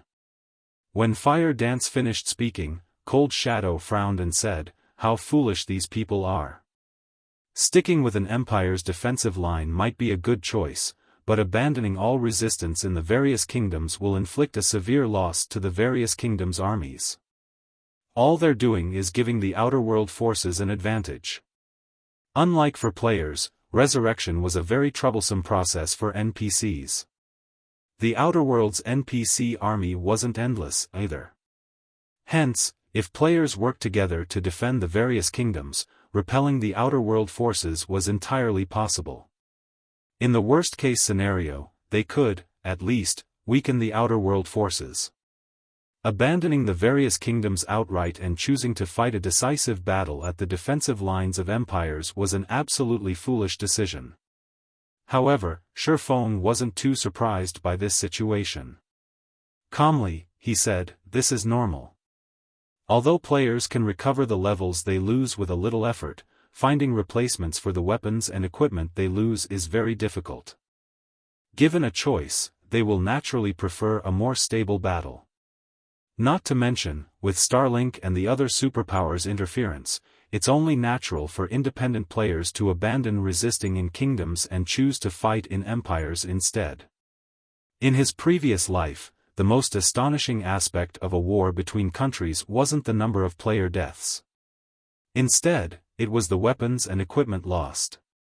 Many kingdoms and empires had suffered annihilation because the player forces in those countries had depleted their stockpile of weapons and equipment. As a result, the players of those countries became weaker and weaker as they fought. In the end, they could only watch their enemies annex their nations bit by bit until the country disappeared completely. The current War of Worlds was a similar situation. After realizing this fact, all Starlink and the various superpowers needed to do was put out appropriate bait, and the various independent players would automatically swarm to the bait. Guild leader, how about I bring the main force to the Twin Towers Kingdom and participate in the battle there? Kola suggested. I refuse to believe that we can't kill a bunch of scouting teams. So long as we secure a few victories, I believe many players will be willing to stay and fight with us. Although Kola didn't understand much about battles on the scale of countries, he knew that without the support of a large number of independent players, the Twin Towers Kingdom and Star Moon Kingdom would fall to the Outer World forces. The reason many independent experts were abandoning the two kingdoms was simply their belief that defending against the Outer World forces in an empire would be easier. Meanwhile, all Zero Wing needed to do was suppress and repel the Outer World players plaguing the Twin Towers Kingdom. Then, the independent players who had left would see hope for successfully defending the kingdom. Once that happened, they would definitely return to help in the kingdom's defense. After all, abandoning one's roots and restarting development in a foreign country wasn't easy. That won't be necessary. Xiaofan shook his head. Smiling calmly, he said, dealing with those scouting teams will only be a waste of time. If we're going to do something, we should go for something bigger. Bigger? Kola parroted in confusion. Fire, bring a team and look into the Twin Towers Kingdom's current situation. Make sure to find the base camp of the Outer World players invading the Twin Towers Kingdom. Once you do, notify me immediately. Xiaofan instructed. When Cold Shadow heard Xiaofang's words, she turned to Xiaofan with a stunned look. Guild leader, are you thinking of wiping them out? Nodding, Xiaofan said earnestly, of course.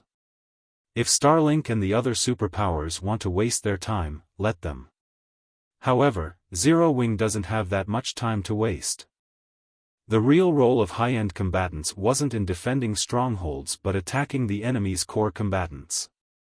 In his previous life, any player force that dared to gather their troops into one big army was simply asking for death. However, be it the Eastern Continent's players or the Outer World's players, neither had a clear understanding of truly large-scale battles in God's domain yet. They were still acting as if they were playing traditional virtual reality games, entirely ignorant of just how much power a single individual could wield. I'll head out right away. Fire Dance grew excited at Xiaofang's affirmation. After saying so, Fire Dance activated a guild transfer scroll and teleported to the guild residence at Sky Spring City. As for everyone else present, Xiaofan had them take a break and dismissed them. After all, their continuous battles in the evil god's secret land had taken a huge toll on their minds and bodies. After settling his affairs here, Xiaofan made his way to the city lord's mansion's secret room to rest and recuperate. Xiaofan had exhausted his concentration during his fight with the mysterious youth. Now, even his soul was in a weakened state. To recover quickly, he had to rest in the city lord's mansion's underground secret room, which held the densest mana in ancient Rock City. This environment should be enough. Now, all I need to do is recover my concentration. After setting up a simple mana-gathering magic array, Xiaofan took out a crystal of souls from his bag and ate it. Immediately, a wave of comfort spread across his soul. Once his soul had fully recovered, Xiaofan fished the ancient god's eye from his bag. He then took out 1007 luminaries crystals from his dwindling stockpile and injected them into the ancient god's eye. During his fight with the mysterious youth, Xiaofan had come to understand just how feeble he was. Read latest chapters at Wuxia World. EU. Now that Xiaofan had the threat of the mysterious youth and the outer world forces looming over him, it was best if he increased his strength as quickly as possible. Hence, he did not intend to strengthen himself before receiving the legacy guidance in the ancient god's eye. Instead, he would inherit it now to maximize his current strengths. After Xiaofan injected the 1007 luminaries crystals, the ancient god's eye suddenly released purple fumes, which gradually seeped into his body and merged with his soul.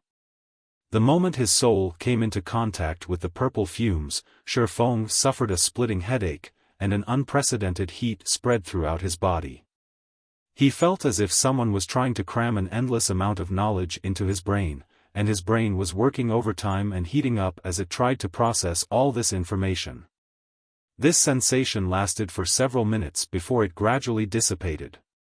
When all of the purple fumes from the ancient god's eye had merged with Xiaofan's soul, the legacy guidance finally ended. Chapter 2900, Legendary Weapon. Even after the purple fumes in the secret room disappeared, Xiaofan remained seated, unmoving like a statue. Only after more than a dozen minutes had gone by did he slowly open his eyes and take a deep breath. How close! Xiaofan celebrated inwardly as he looked at the ancient god's eye. Had my concentration not reached the Tier 5 intermediate standard already, I would have most likely failed to absorb 100% of the legacy guidance. The ancient god's eye conveyed a massive amount of information. If his soul hadn't recovered to peak condition, he wouldn't have been able to accept all of the information. Meanwhile, if he missed out on even a small portion of the legacy, he would have failed and obtained nothing at all. But this is a surprise. I never thought that the key factor in getting promoted to Tier 6 would be 7 luminaries crystals. Xiaofan sighed as he recalled the information he received. 7 luminaries crystals had always been a rare resource in God's domain, and this was true even in the ancient era. Although Xiaofan had long since known that all organizations with Tier 6 God-ranked experts would frenziedly collect 7 luminaries crystals, he had thought that they had done so mainly to exchange for the Green God Company's products and construct their personal virtual space in God's domain. He never imagined 7 luminaries crystals had such a use as well. Now, Xiaofan slightly regretted selling his 7 luminaries crystals. According to the ancient god's legacy, apart from having Tier 6 concentration and an excellent grasp of the world's laws, players seeking to get promoted to Tier 6 also needed an enormous amount of 7 luminaries crystals to construct a divine body. Each attempt at creating a divine body required at least 50,000 7 luminaries crystals. Moreover, this was only for the most common divine body. According to the ancient god's legacy, divine bodies had 2 categories: ordinary divine bodies and superior divine bodies. Ordinary divine bodies were the most common in God's domain. Over 99% of gods and God-ranked players had an ordinary divine body. Superior divine bodies, on the other hand, were much rarer. The divine bodies of the 3 goddesses rumored to have saved God's domain, as well as those of the war god, the god Slayer, and many ancient gods, were at this level. Superior divine bodies were that rare because their creation required an individual to have ultimate mastery over a certain world law. This was also why individuals titled saints possessed the strength to contend against gods. Saints were mortals who had achieved ultimate mastery over a certain world law but did not become gods. In addition to this requirement, constructing a superior divine body cost 100,000 7 luminaries crystals. And worse, players would lose all of the invested crystals if they failed even once. In contrast, the construction of an ordinary divine body occurred in stages. Even if players failed, they would lose only the crystals they invested in that particular stage. This gradual method also allowed them to know where they went wrong. However, that wasn't the case for the construction of a superior divine body, which was an all-or-nothing attempt. Players were required to spend all 100,000 7 luminaries crystals in one fell swoop to construct their divine bodies. If they succeeded, then good. If not, then all of the 7 luminaries crystals they invested would disappear. Currently, though, Xiaofan couldn't afford even the construction of an ordinary divine body. For current player forces, 7 luminaries crystals are merely a commodity for the construction of personal virtual spaces or the acquisition of resources from the Green God Company. It shouldn't be difficult to obtain a large amount right now.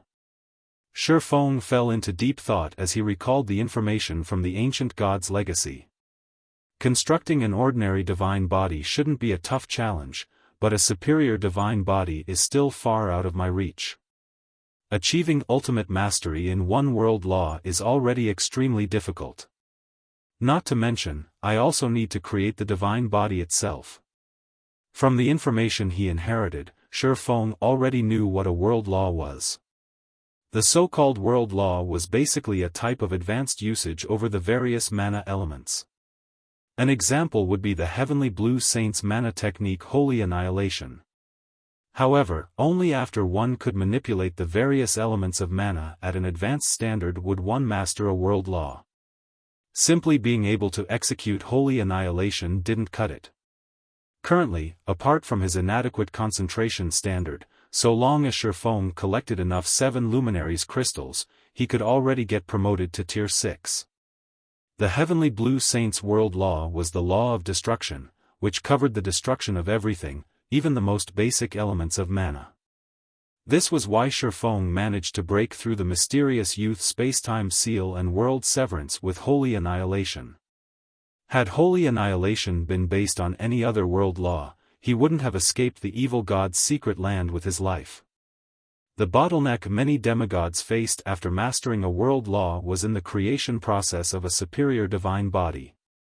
This was because there were many methods to create a superior divine body, with the core principle being the integration of the mastered world law into their divine body. Of course, while this problem was incredibly challenging for others, the difficulty for Xiaofan had been reduced significantly. The ancient god's legacy he absorbed recorded a basic flowchart for creating a superior divine body. So long as he followed this flowchart, his success rate would increase by 30 to 40%. One could say that the most important information recorded in the ancient god's legacy was this flowchart. Roughly 90% of the recorded information was related to it. In fact, 90% out of this 90% was the superior divine body's flowchart itself. This was also the amazing aspect of the ancient god's legacy. It was completely different from an ordinary god's legacy. While I currently don't have any methods to improve my concentration, I can focus on achieving ultimate mastery over the law of destruction. Although Xiaofan wasn't yet confident of creating a superior divine body, he was optimistic about his chances of gaining ultimate mastery in a world law. After all, he could already utilize Holy Annihilation. So long as he perfected his use of the technique, he should reach ultimate mastery in the law of destruction. Moreover, his world authority had already reached level 1. He would have a much easier time perfecting the Holy Annihilation technique than other players. After Xiaofan finished processing the information from the ancient god's eye, he took out the divine power source he had obtained. Xiaofan grew a little hesitant as he looked at this divine power source. According to the ancient god's legacy, divine power sources were birthed by the world and carried the world's power. They were incredibly useful in helping one understand world laws. In other words, by merging the divine power source with his body using a special technique, he could elevate his world authority. This would, in turn, allow him to understand world laws more easily. The ancient god's legacy also recorded this integration technique. Now that war is imminent, I should prioritize increasing my strength above all else. Gritting his teeth, Xiaofan had the light of 2 worlds absorb the divine power source. Xiaofan still wasn't fully confident of defending the Twin Towers Kingdom and Star Moon Kingdom against the Outer World forces. After all, his enemies weren't limited to just the Outer World's players. He also had to face the Outer World's NPCs. While the Outer World NPCs might not have Tier 6 gods in their ranks, they were bound to have quite a few Tier 5 NPCs. And in the case of Tier 5 NPCs, so long as their status in society was sufficiently high, acquiring a legendary weapon or equipment wouldn't be difficult. Take the branch temple Lord of Star Moon Kingdom's War God's Temple, for example. Despite being a Tier 4, he owned 2 legendary items. Meanwhile, the difference between having and not having a legendary weapon or equipment was massive for Tier 5 NPCs. Once the Light of Two Worlds perfectly absorbed the icy cold tree branch Xiaofan held, it released a dazzling, golden glow. The divine runes on the weapon's blade also lit up gradually.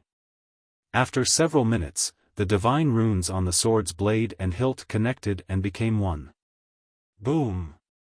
The next moment, the Light of Two Worlds released a pulse of energy that made Xiaofan stumble. The magic barrier enveloping the secret room also shuddered violently and nearly crumbled. As expected of one of the 10 great legendary weapons. It's strong. Xiaofan was stunned when he read the Light of Two Worlds' details displayed before him.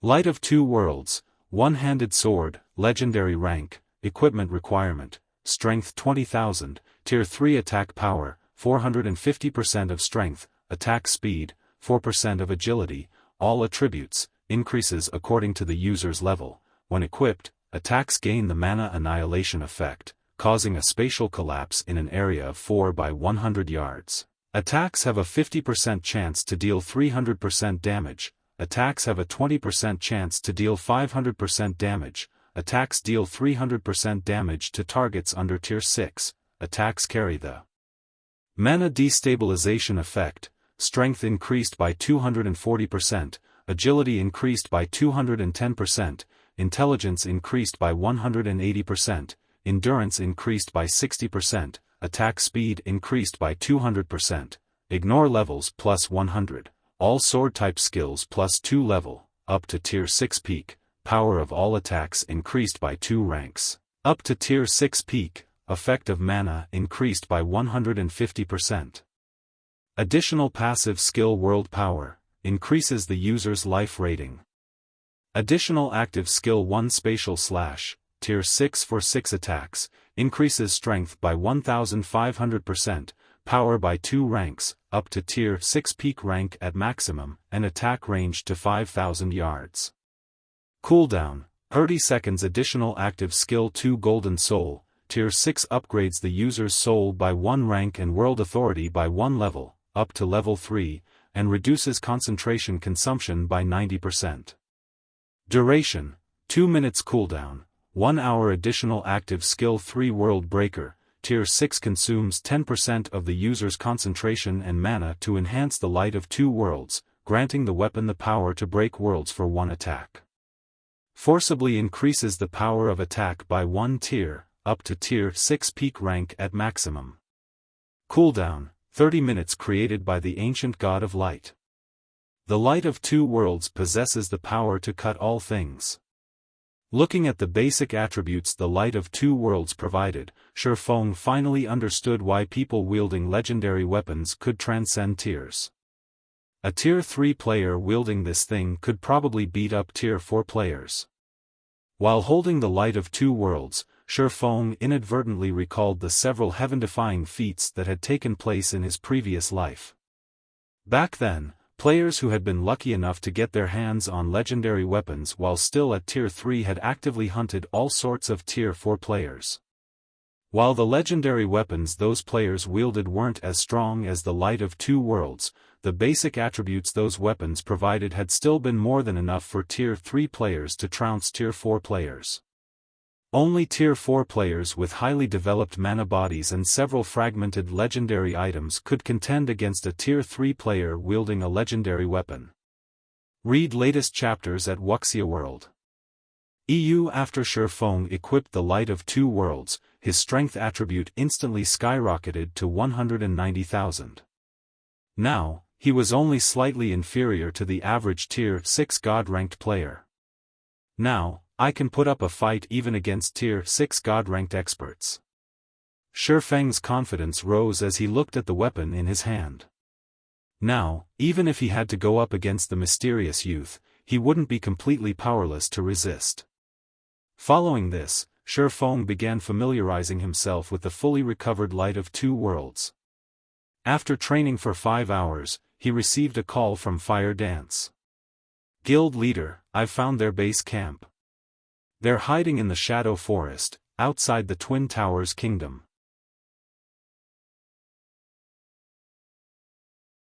Chapter 2901, Wind Rises in Twin Towers Kingdom, Shadow Forest. A 6-man scouting party led by a level 154, Tier 4 assassin slowly traversed the rainforest. Dark clouds hovered over the Shadow Forest all year round, shrouding the forest in gloom even during hot summer days when the sun shone bright. The mist enveloping the forest also hindered players' perception, and even Tier 3 experts familiar with the terrain would lose their way if they weren't careful. "Commander, we've been investigating this place for half a day now, yet we haven't found any traces of the Outer Worlds player army. Should we take a look at the other maps?" a blue-clad level 142, Tier 3 assassin suggested as he looked at a tree-lined gorge. With the War of Worlds imminent, many of the Twin Towers Kingdom's player forces had dispatched scouting parties to seize the initiative. Among the scouting party's duties, the top priority was investigating the exact state of the Outer Worlds player army. Many of the Twin Towers Kingdom's forces were offering astronomical prices for the information. If one managed to get detailed information on the Outer Worlds player army, one could receive not only a level 150 epic weapon for the information but also 200,000 credits. Hence, although many independent experts in the kingdom had fled to the Black Dragon Empire and the Dark Knight Empire, adventurer teams from the neighboring kingdoms and empires still dispatched expert players to investigate. The Sand Fox Adventurer Team was one of them. The Sand Fox Adventurer Team was well known in the Dark Knight Empire. Although Sand Fox's overall combat power was nothing noteworthy in the Dark Knight Empire, its scouting ability ranked among the top 10 of the Empire's adventurer teams. After the blue-clad assassin finished speaking, a level 136 assassin youth in the party suddenly jumped off the tree branch he stood on, and stopped moving. He then quietly observed the empty woodland in the distance. The assassin youth's actions alerted the rest of the party, and they promptly halted their advance, not daring to move even a muscle. "Blade, is something wrong with that place?" The Tier 4 assassin Sky Fox asked quietly as he looked at the assassin youth. The other players in the party also looked at the assassin youth curiously. The assassin youth, Blade Heart, had started playing God's Domain only recently, and his level was the lowest in the party. However, he possessed incredible technique and intuition.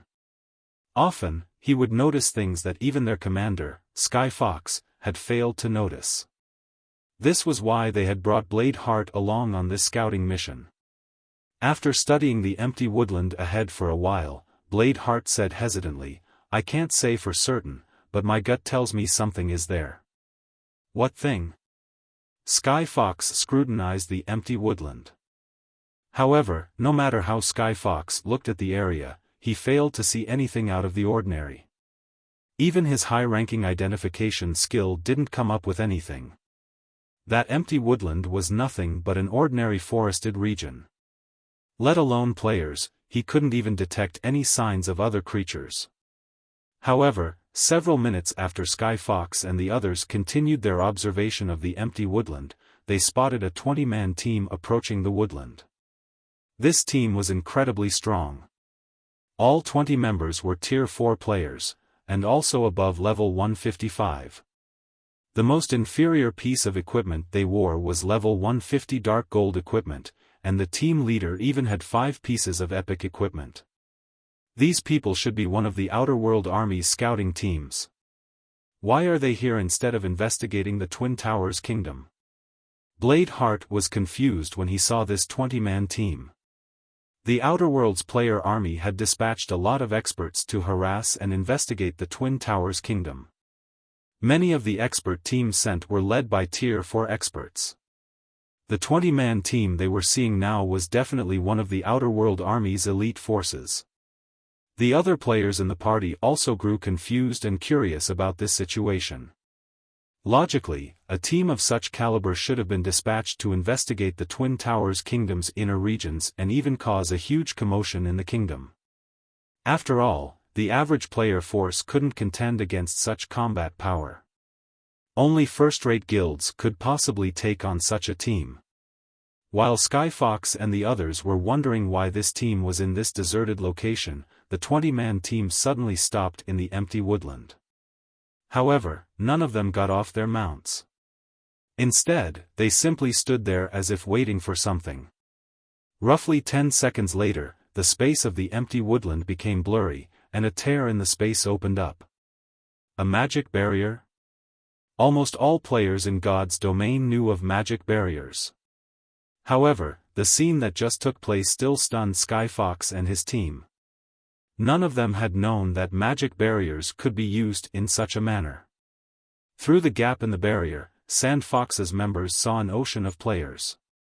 From a rough glance, they could estimate that the barrier hid at least several 100,000 players. Moreover, they spotted many Tier 4 experts among those players. Why are there so many Tier 4 players? It's over. Twin Towers is finished. We won't have enough to defend against so many Tier 4 experts, even if we gather the players from the Black Dragon Empire and Dark Knight Empire. The information those superpowers obtained are completely wrong. The Eastern Continent is going to lose at this rate. Blade Heart and the others paled and despaired when they saw the player army in the barrier.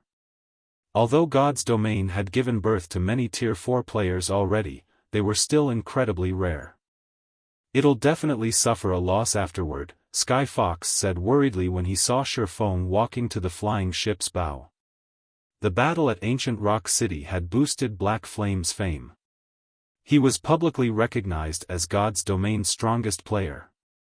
However, even a Tier 5 Sword Saint stood no chance against a force of more than 5,000 Tier 4 players. After all, a Tier 5 player would still lose a lot of HP if they got hit by a Tier 4 player's attack. Not to mention, these Tier 4 players came to wage war. They most definitely had combination skills and battle arrays prepared.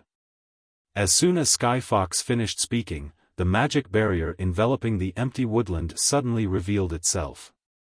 At this time, the Tier 4 magical class players inside the barrier had split into groups of 100 and were casting all sorts of large-scale spells, including Tier 4 defensive spells and offensive spells. These large-scale spells numbering more than a dozen were not the slightest bit weaker than the average Tier 5 defensive spell and offensive spell. A summoning array maintained by 600 players could also be seen in the center of the magic barrier. The summoning array was incredibly complex, making it impossible for outsiders to tell its rank. After these 600 players finished their incantation, the phantom of a 9-headed snake emerged from the ground. Tier 5. That's definitely a Tier 5 legendary monster. Although Sky Fox and his team didn't know what kind of monster the Outer World players had summoned, they could tell that it wasn't just a Tier 4 monster based on its aura. Aside from the rumored Tier 5 legendary monsters, they couldn't think of any other possibility. Facing such a monster, let alone one Tier 5 Sword Saint, even 2 or 3 Tier 5 players working together would fall. Upon seeing this monster, Sky Fox and the others couldn't help revealing looks of bitterness and despair. Read latest chapters at Wuxia World. A force of 5,000 plus Tier 4 experts was already plenty shocking, and it allowed them to realize just how wide the gap between the players of God's domain and of the Outer World was. Yet, reality now told them that the gap was far wider than they thought. The force of 5,000 plus Tier 4 experts was only the tip of the iceberg. However, unlike Sky Fox and his team, Xiaofan, aboard the Crimson Dragon flying ship, remained unfazed by this situation. He simply took to the air and arrived above the magic barrier. He then unsheathed the newly upgraded Light of Two Worlds. Disappear. Xiaofan brandished the Light of Two Worlds against the barrier. Holy annihilation.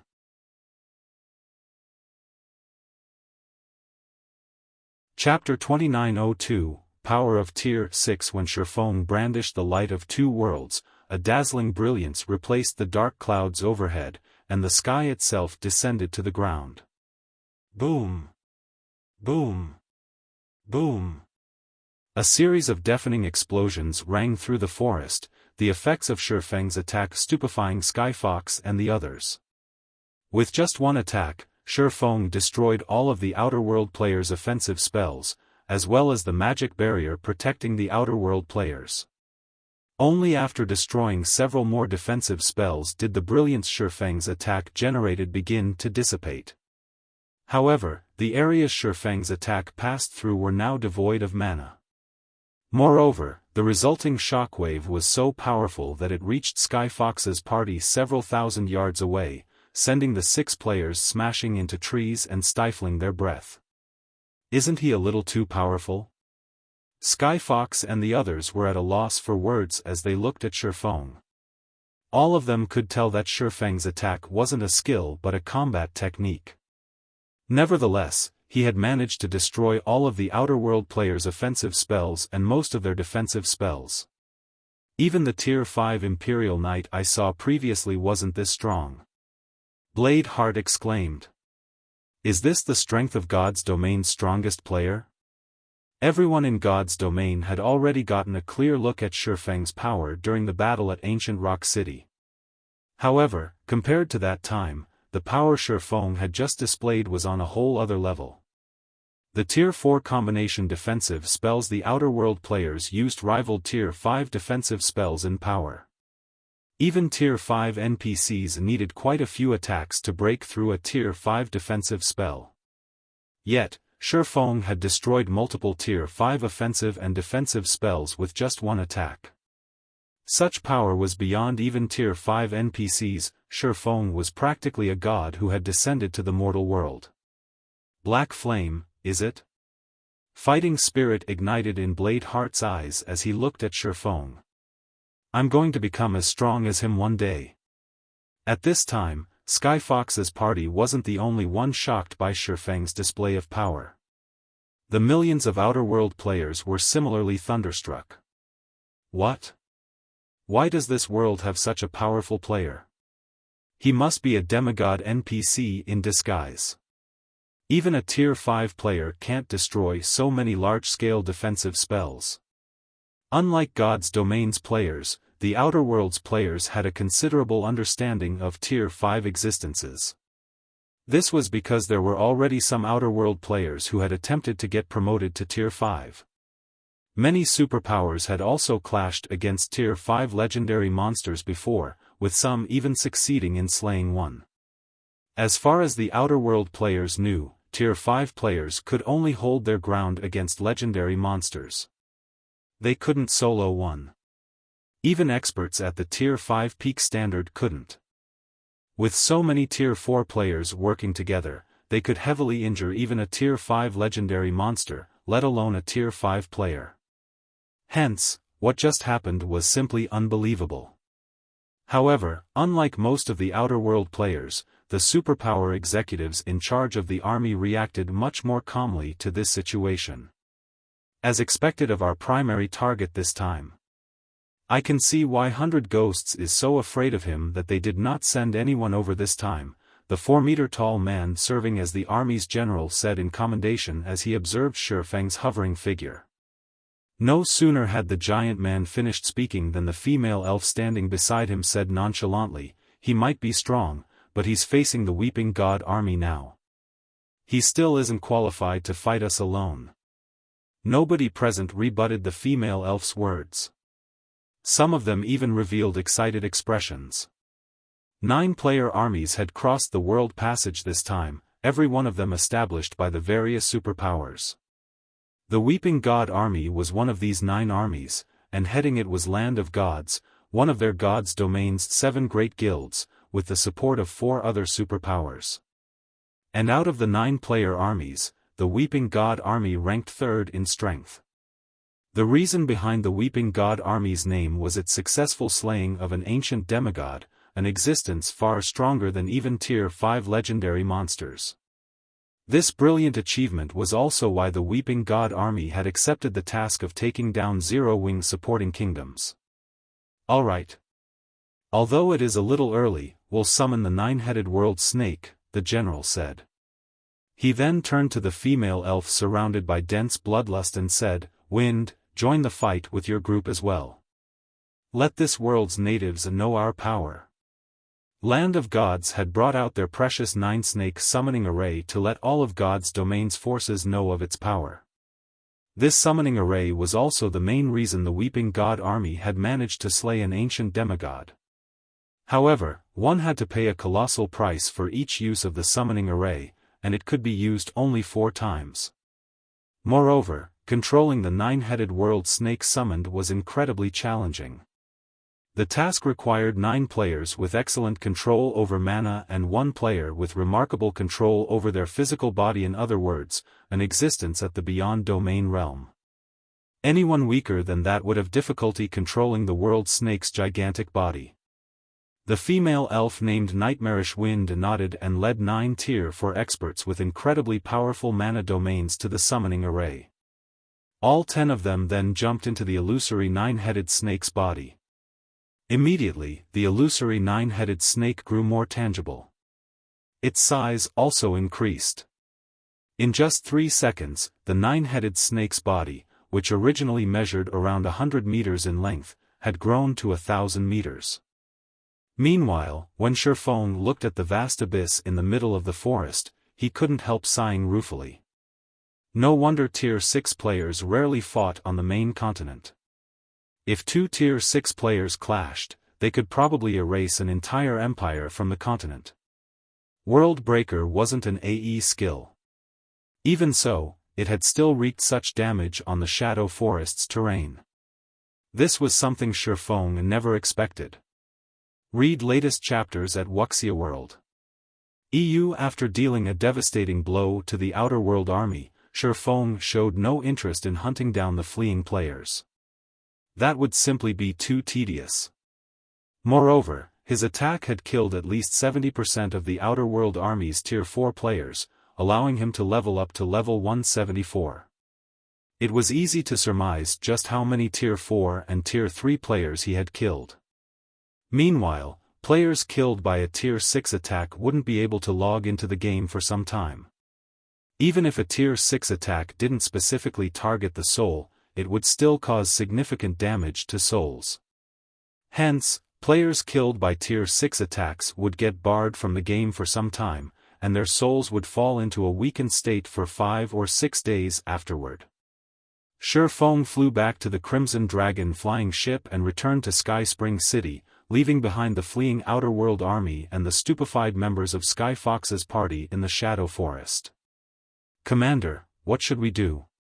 What else can we do? Hurry up and spread this information. We'll most likely need to rely on Zero Wing for this War of Worlds."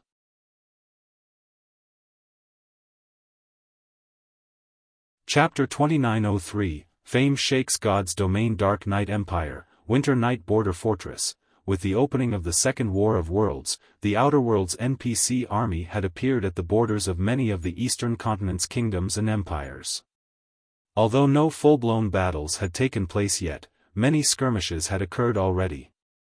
Guild leader Lu, "I'm afraid things will be troublesome this time.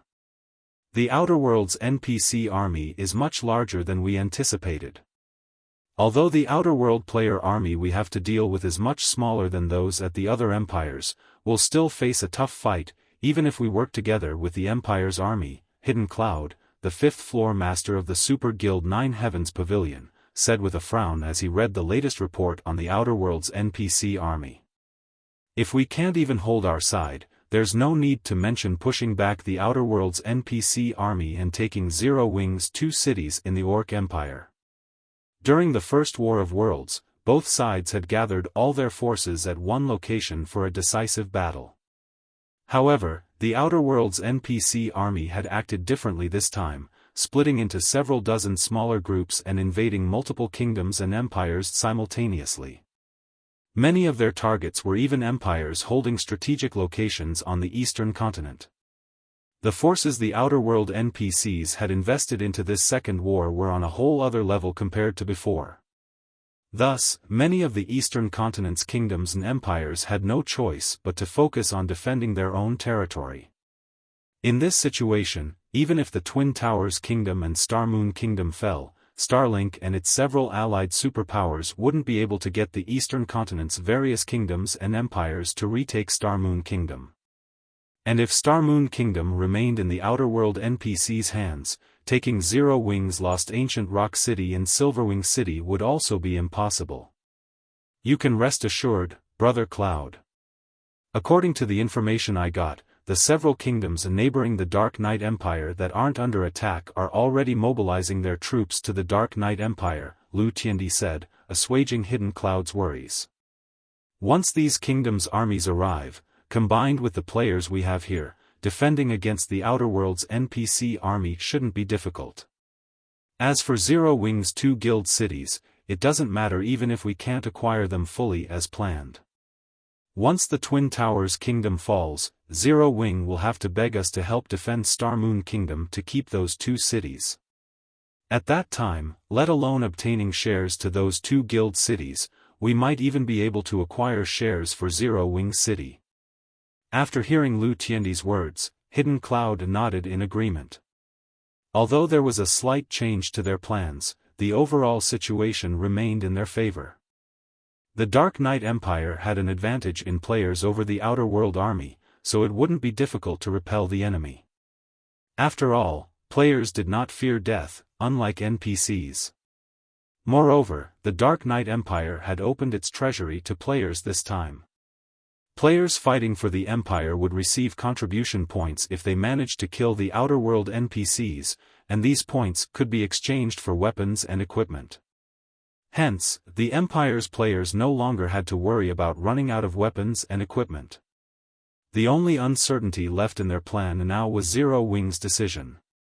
Zero Wing could either choose to monopolize Zero Wing City's benefits and abandon Star Moon Kingdom and its 2 guild cities in the Orc Empire, or give away a portion of Zero Wing City's benefits to secure Star Moon Kingdom and those 2 guild cities.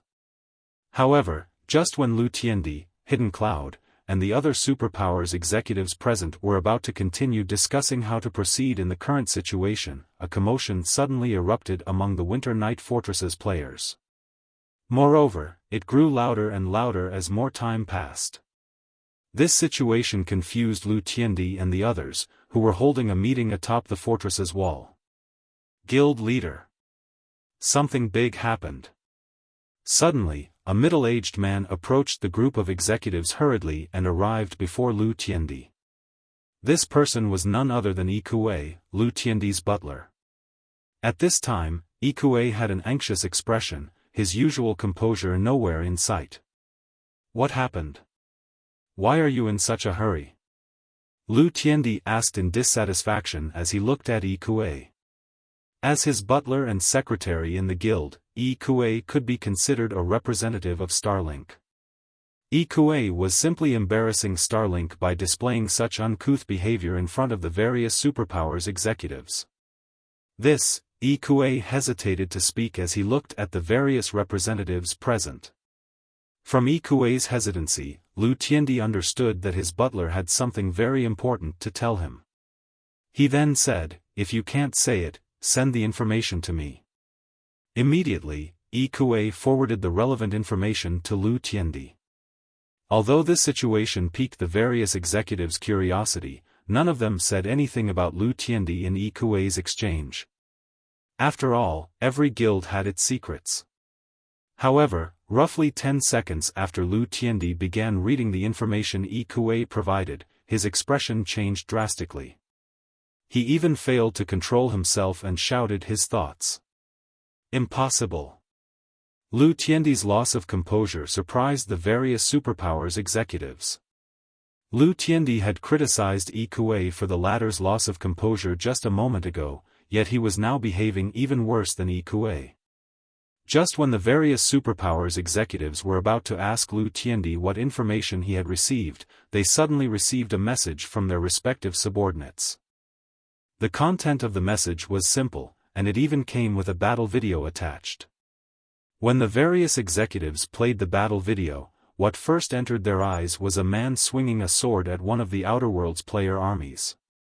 However, the next moment, both a gigantic 9-headed snake and over 1/4 of the player army vanished along with a significant portion of the forest. Afterward, the remaining Outer World players scattered and fled the area. As for the man, he returned to the flying ship behind him and departed the area as well. A Crimson Dragon flying ship? Is he Black Flame? Questions and shock flooded the heads of the various superpowers executives. All of them were Tier 4 players, so despite the battle video's brevity, their eyes still managed to take note of every little detail in it. Although they couldn't see the 9-headed snake's information, based on the spatial fluctuations surrounding it, the monster was undoubtedly at the Tier 5 legendary rank. They also counted at least 4,000 Tier 4 players in the Outer Worlds player army, far more than what any single empire on the eastern continent had faced so far. Yet, Xiaofan had not only killed the Tier 5 legendary monster with one attack but also defeated the army of millions. After several minutes of silence, the various superpowers executives snapped out of their daze one after another. However, their earlier complacency was nowhere to be seen, replaced by solemn expressions. Guild Leader Lu, I still have something to do, so I'll be taking my leave first. Guild Leader Lu, my superior suddenly called me back for a meeting, so excuse me. Guild Leader Lu, the next moment, the various superpowers executives gave all sorts of excuses and left the fortress in quick succession. Even Hidden Cloud, Lu Tiandi's staunch supporter, suddenly said he felt ill and logged out of the game to rest. In no time at all, only Lu Tiandi and Yi Kuei remained on the fortress's wall. Yi Kuei's complexion turned livid as he watched the various superpowers executives leave. He then asked Lu Tiandi, "What should we do now, young master?" The strength Xiaofan displayed had already thoroughly exceeded their imagination. After the battle in the Shadow Forest, Yi Kuei could already foresee the Outer Worlds players abandoning their attack on the Twin Towers Kingdom and Starmoon Kingdom. Since the Outer Worlds NPC army had split into several dozen groups, mainly targeting the various empires, Zero Wing should have no problem defending the Twin Towers Kingdom. Not to mention, Xiaofan could solo Tier 5 legendary monsters. So long as he didn't foolishly rush into the NPC army's base camp, killing the Outer Worlds NPCs would be a cakewalk for him. In contrast to Zero Wing's situation, Starlink's situation was absolutely abysmal. If they went by the reactions of the various superpowers executives, these superpowers intended to abandon Starlink. We haven't lost yet, Lu Tiandi said as he sent a cold glare at Yi Kuei. Black Flame is the core of everything. So long as we deal with Black Flame, everything else will be simple. But Black Flame's strength is extraordinary. The Grandmasters the various corporations sent last time are still lying in the hospital, Yi Kuei said. Yi Kuei had received a fright when he heard this news back then. That was a force of 14 half-step Grandmaster and Grandmaster-level experts. Yet, these experts had actually lost. Moreover, according to them, Xiaofan had defeated them all by himself. The strength he wielded was simply unbelievable. Moreover, the Grandmasters in the group even judged that Xiaofan was most likely a mental strength master already. A mental strength master was an existence Starlink couldn't afford to offend, no matter what. Read latest chapters at Wuxia World. EU, at best, he has just become a mental strength master. He is still far from a match for my teacher, Lu Tiandi said coldly. I don't know what happened, but my teacher suddenly became interested in God's domain recently and now wants to gain control over a powerful force in God's domain. He even told me to figure out a way to do so. My original plan was to annex Zero Wing for myself, but seeing as that's not possible now, I can give it to my teacher instead. With Zero Wing's current influence and resources, there's no way my teacher won't be interested. Moreover, Black Flame even got my senior brother kicked out of the upper zone. Given my teacher's personality, he will deal with Black Flame, even if Black Flame is now a mental strength master. Lu Tiandi no longer held any hope of annexing Zero Wing's resources. Nevertheless, he couldn't let Xiaofan off the hook so easily. After Lu Tiandi finished speaking, he assigned some tasks to Yi Kuei and logged off to contact his teacher. In the meantime, the various powers of God's domain had also received news of Xiaofan defeating one of the Outer Worlds player armies. The superpowers were shaken for a time, and their fear of Zero Wing skyrocketed. Some superpowers even began planning to convey good intentions to Zero Wing. However, Xiaofan wasn't present in God's domain to receive any of these good intentions, as he had promptly logged out of the game after returning to Sky Spring City. This was because today was the day he would receive his large mansion.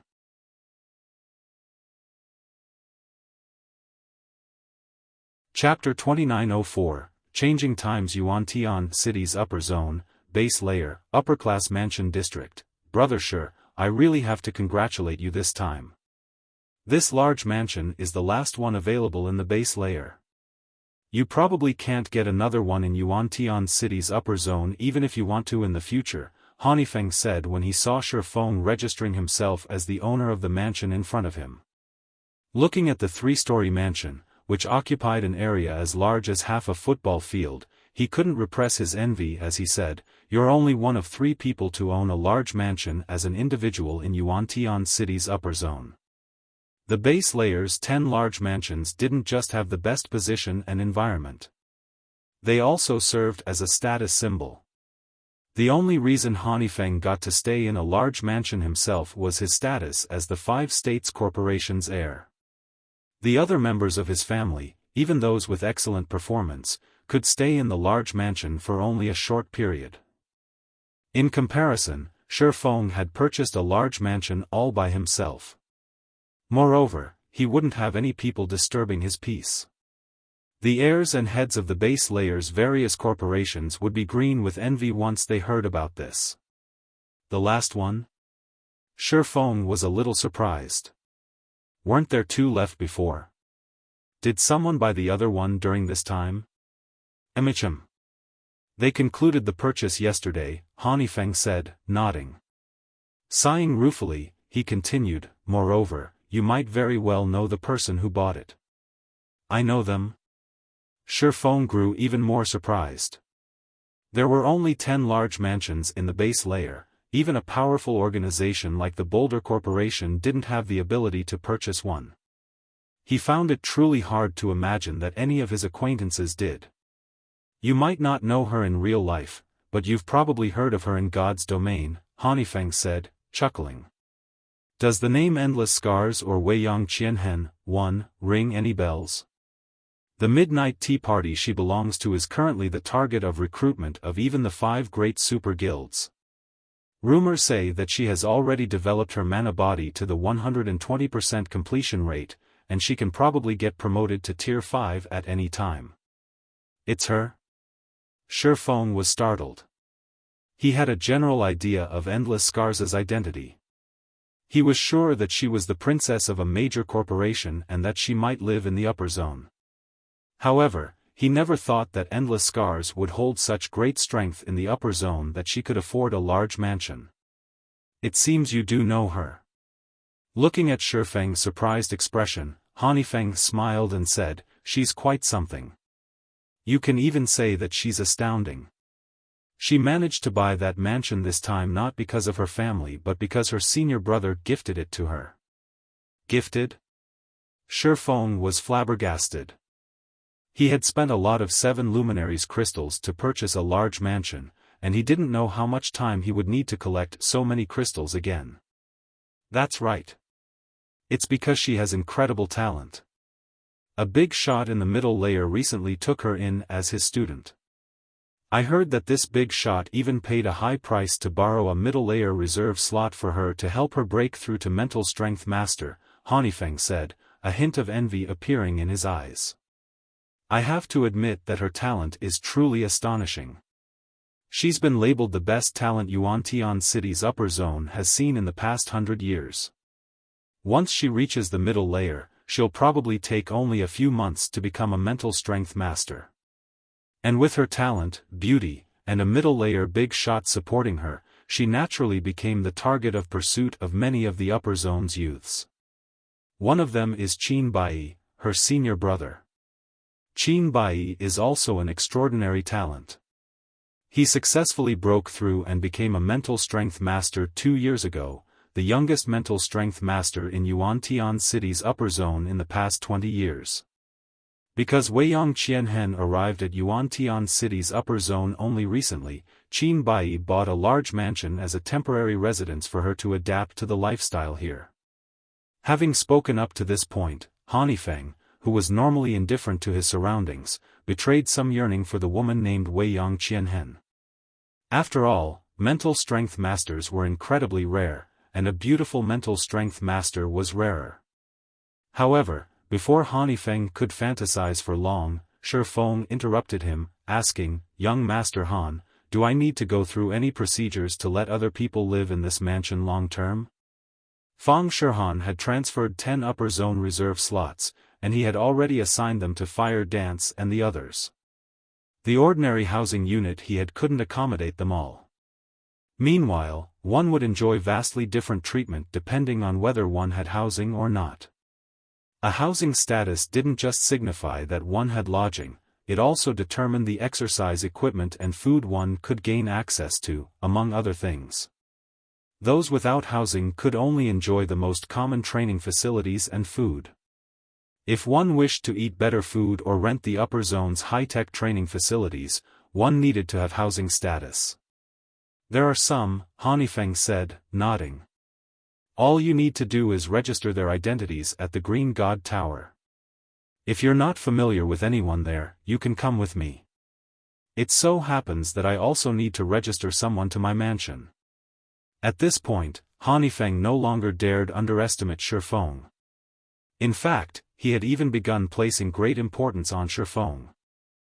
Xiaofang's defeating multiple Henglian grandmasters all by himself aside, just the position and resources Zero Wing currently held in God's domain already made the guild worthy of befriending for the upper zone's various organizations.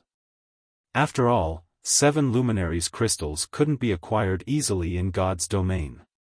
"I'll have to trouble you then, young Master Han," Xiaofan said. Although Xiaofan understood Hanifeng's motives, he didn't reject the other party's goodwill. His partnership with Hanifeng might be a long-term one, as he was severely lacking in resources and trade points. Meanwhile, the 5 States Corporation possessed great influence in Yuantian City's upper zone. There should be a lot of things they could partner on in the future. Following this, Hanifeng gave Xiaofan a rundown on the basics of the large mansion, then, the two made their way to the Green God Tower. The Green God Tower's lobby was as crowded as ever. Members of corporations and internal members of the Green God Company were lined up, waiting to exchange for various potions. These people easily numbered over 1,000, and more were still joining the line. The situation at the housing registration counter wasn't the slightest bit inferior either. When Xiaofan and Hanifeng entered the exchange center, a young and beautiful girl wearing a short-sleeved t-shirt and denim shorts noticed them. She immediately strode over with her long legs and approached them in a sprightly manner.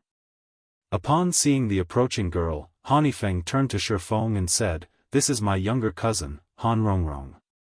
The family recently decided to have her live in the mansion because of her talent." When Xiaofan saw the lively girl in front of him, he was somewhat surprised. Firstly, it was because of Han Rongrong's talent. From what he could tell, the girl was only around 16 or 17 years old, yet she had already reached the half-step Henglian Grandmaster standard. Secondly, it was because Han Rongrong's appearance resembled the famous Chaos Witch of his previous life. Although Chaos Witch was labeled a witch, she didn't actually play a magical class in God's domain. Instead, she was a guardian knight. Unlike Gentle Snow and Phoenix Rain, who had risen to fame early on in God's domain, Chaos Witch had joined God's domain 2 years after its launch. However, her rise was rapid, getting promoted to Tier 5 in less than 2 years. She had also become one of God's domain's 12 sacred guardian knights and had been only half a step away from getting promoted to Tier 6. "Hello. My name is Han Rongrong. I heard a lot about you from my cousin. He says you're very strong. If there's an opportunity, we must have a spar with each other. Han Rongrong said as she looked at Xiaofan with eyes sparkling with curiosity and fighting spirit. Rongrong, stop messing around. Brother Shi can defeat even Henglian Grandmasters.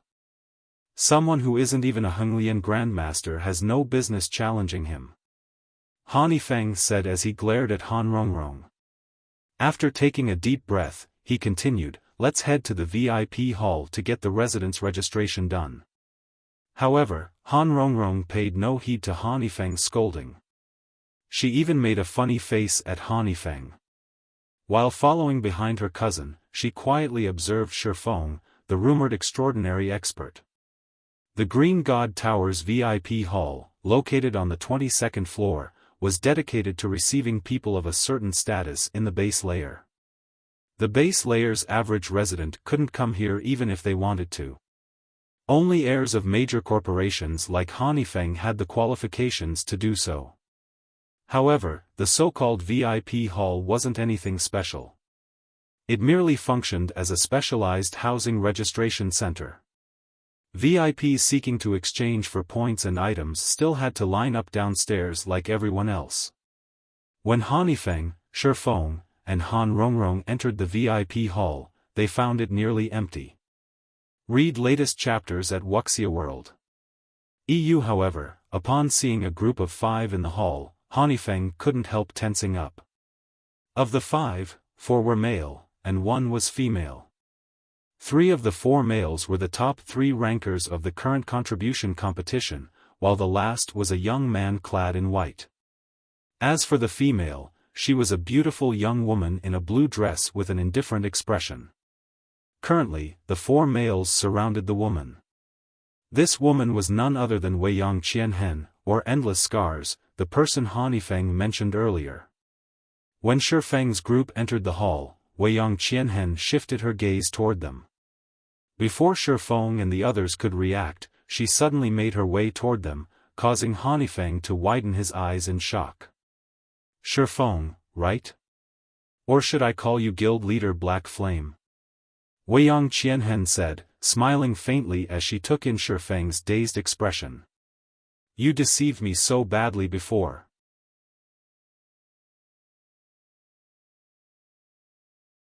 Chapter 2905, High-Grade Authority. When Weiyang Qianhen finished speaking, both the men tagging along with her and Han Yifeng turned to look at Xiaofan in disbelief. Weiyang Qianhen's tone was gentle. Although her words sounded reproachful, they were actually intimate. Han Yifeng found this situation particularly unbelievable. He looked at Xiaofan as if he was looking at a monster, his mouth nearly failing to close properly.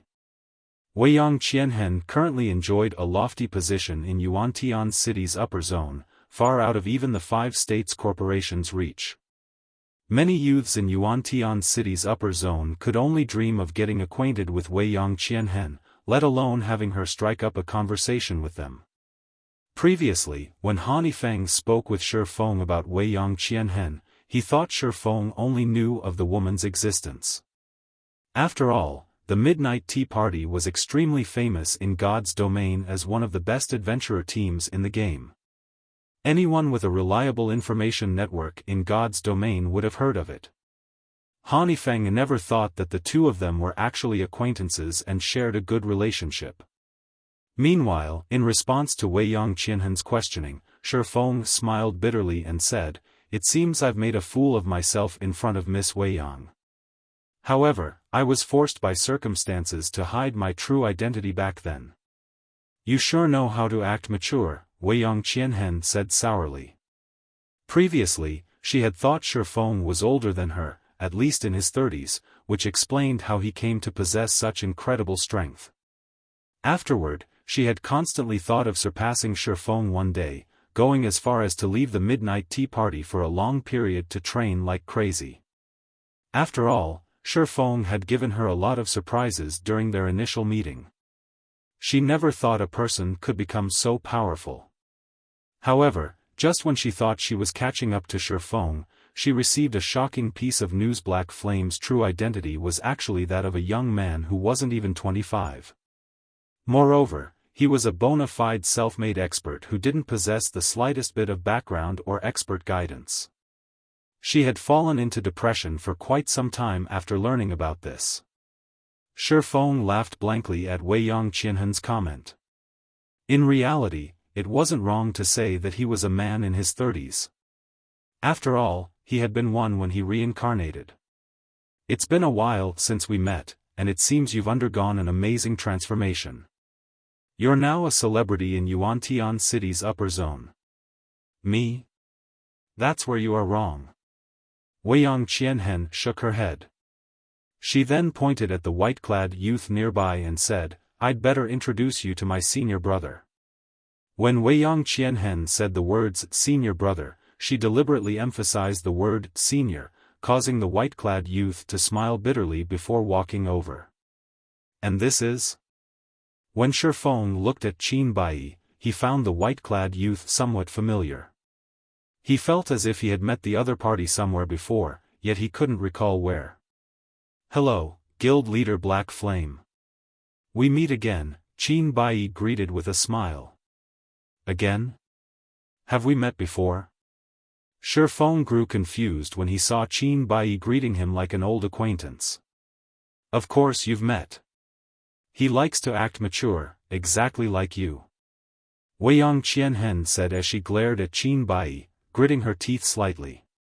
Smiling awkwardly, Qin Bai said, Let me introduce myself. You can call me by my real name, Qin Bai. You can also call me by my game ID, Breeze Wine. Breeze Wine. You're Breeze Wine? Xiaofan was startled when he heard Qin Bai's words. Breeze Wine was the Midnight Tea Party's commander, someone Xiaofan had met and was relatively familiar with. However, the white-clad youth in front of him had a completely different look and bearing from Breeze Wine's wildness and boldness. While Xiaofan was feeling surprised, Hanifeng, who stood beside him, was deeply shocked. Qin Bai was not only a mental strength master but also the youngest mental strength master in Yuantian City's upper zone. Who would have thought that a mental strength master was actually the commander of a 20-man adventurer team? Yet, God's Domain's various super first-rate guilds and super guilds had ignorantly used threats against the Midnight Tea Party to recruit the adventurer team. Those superpowers were simply tired of living. Don't mind it, Qin Bai said awkwardly when he saw the surprise on Xiaofang's face. I wasn't hiding it. Playing God's Domain is just one of my hobbies. After hearing Qin Bai's introduction, Xiaofan finally understood how Wei Qianhen managed to catch the eye of a middle-layer big shot. It was very likely due to Qin Bai's introduction. Xiaofan also understood why the Midnight Tea Party wasn't afraid of the various superpowers and could continue existing all this time. With Qin Bai's status, which superpower in God's Domain would dare offend him? Seeing Xiaofan in deep thought, Qin Bai took the initiative to say, Guild Leader Black Flame, you and your friends must be here to register your housing status as well, right? We are also here to deal with housing matters. Why don't we get it done together? I'll be in your care, then, Xiaofan said, accepting the offer. There were still a few people lined up, waiting to get their business done in the hall. If Qin Bai was willing to help expedite the procedure, it was naturally good news for Xiaofan. After all, the sooner he got gentle snow and aqua rose into the large mansion, the sooner he could alleviate the stress on their mind. Naturally, Hanifeng also didn't refuse the offer. He wanted nothing more than to establish a connection with Qin Bai right now. Although the Five States Corporation had a solid foundation in the base layer, the influence the corporation held in the upper zone was still insignificant compared to Qin Bai's. If Hanifeng could get acquainted with Qin Bai now, he would have an easier time when he entered the middle layer. After all, the middle layer wasn't an easy place to survive in. The competition there was even fiercer than in the base layer. Subsequently, the group had all its needs taken care of in less than 10 minutes. When the group arrived at the Green God Tower's entrance and was about to part ways, a commotion erupted from the street outside. The next moment, a maglev car suddenly descended from the sky and landed in front of the entrance, catching the attention of all the nearby pedestrians. Although the upper zone allowed residents to drive their own cars, that was limited to road use. Cars were prohibited from flying. The only ones allowed to do so were people with very high status in the upper zone. After the maglev car parked in front of the Green God Tower's entrance, two people, one young and one old, emerged from it. The young man was none other than Lu Tiandi, Starline Corporation's current heir. However, Lu Tiandi showed none of his usual arrogance, standing humbly and respectfully behind the black-robed elderly man. At this old man's appearance, many of the corporation heirs present gasped reflexively. Hanifeng's expression even paled when he saw the man. Why would he come here personally? Hanifeng's eyes were filled with disbelief as he looked at the approaching black-clad elder. This was because the black-clad old man was none other than the Infinity Master of Haitian City's upper zone, a mental strength master holding 2-star high-grade authority in the upper zone. In the upper zone, the Green God Company would award anyone who had become mental strength masters with high-grade authority and permanent residence in the upper zone's middle layer. However, as mental strength masters were not equal, high-grade authority was also categorized into different ranks, from 1 star to 3 stars. Most mental strength masters in the upper zone held only 1-star high-grade authority, with only a small number holding 2-star high-grade authority. For 2-star authority holders, their position in the middle layer rivaled the middle layer's general managers.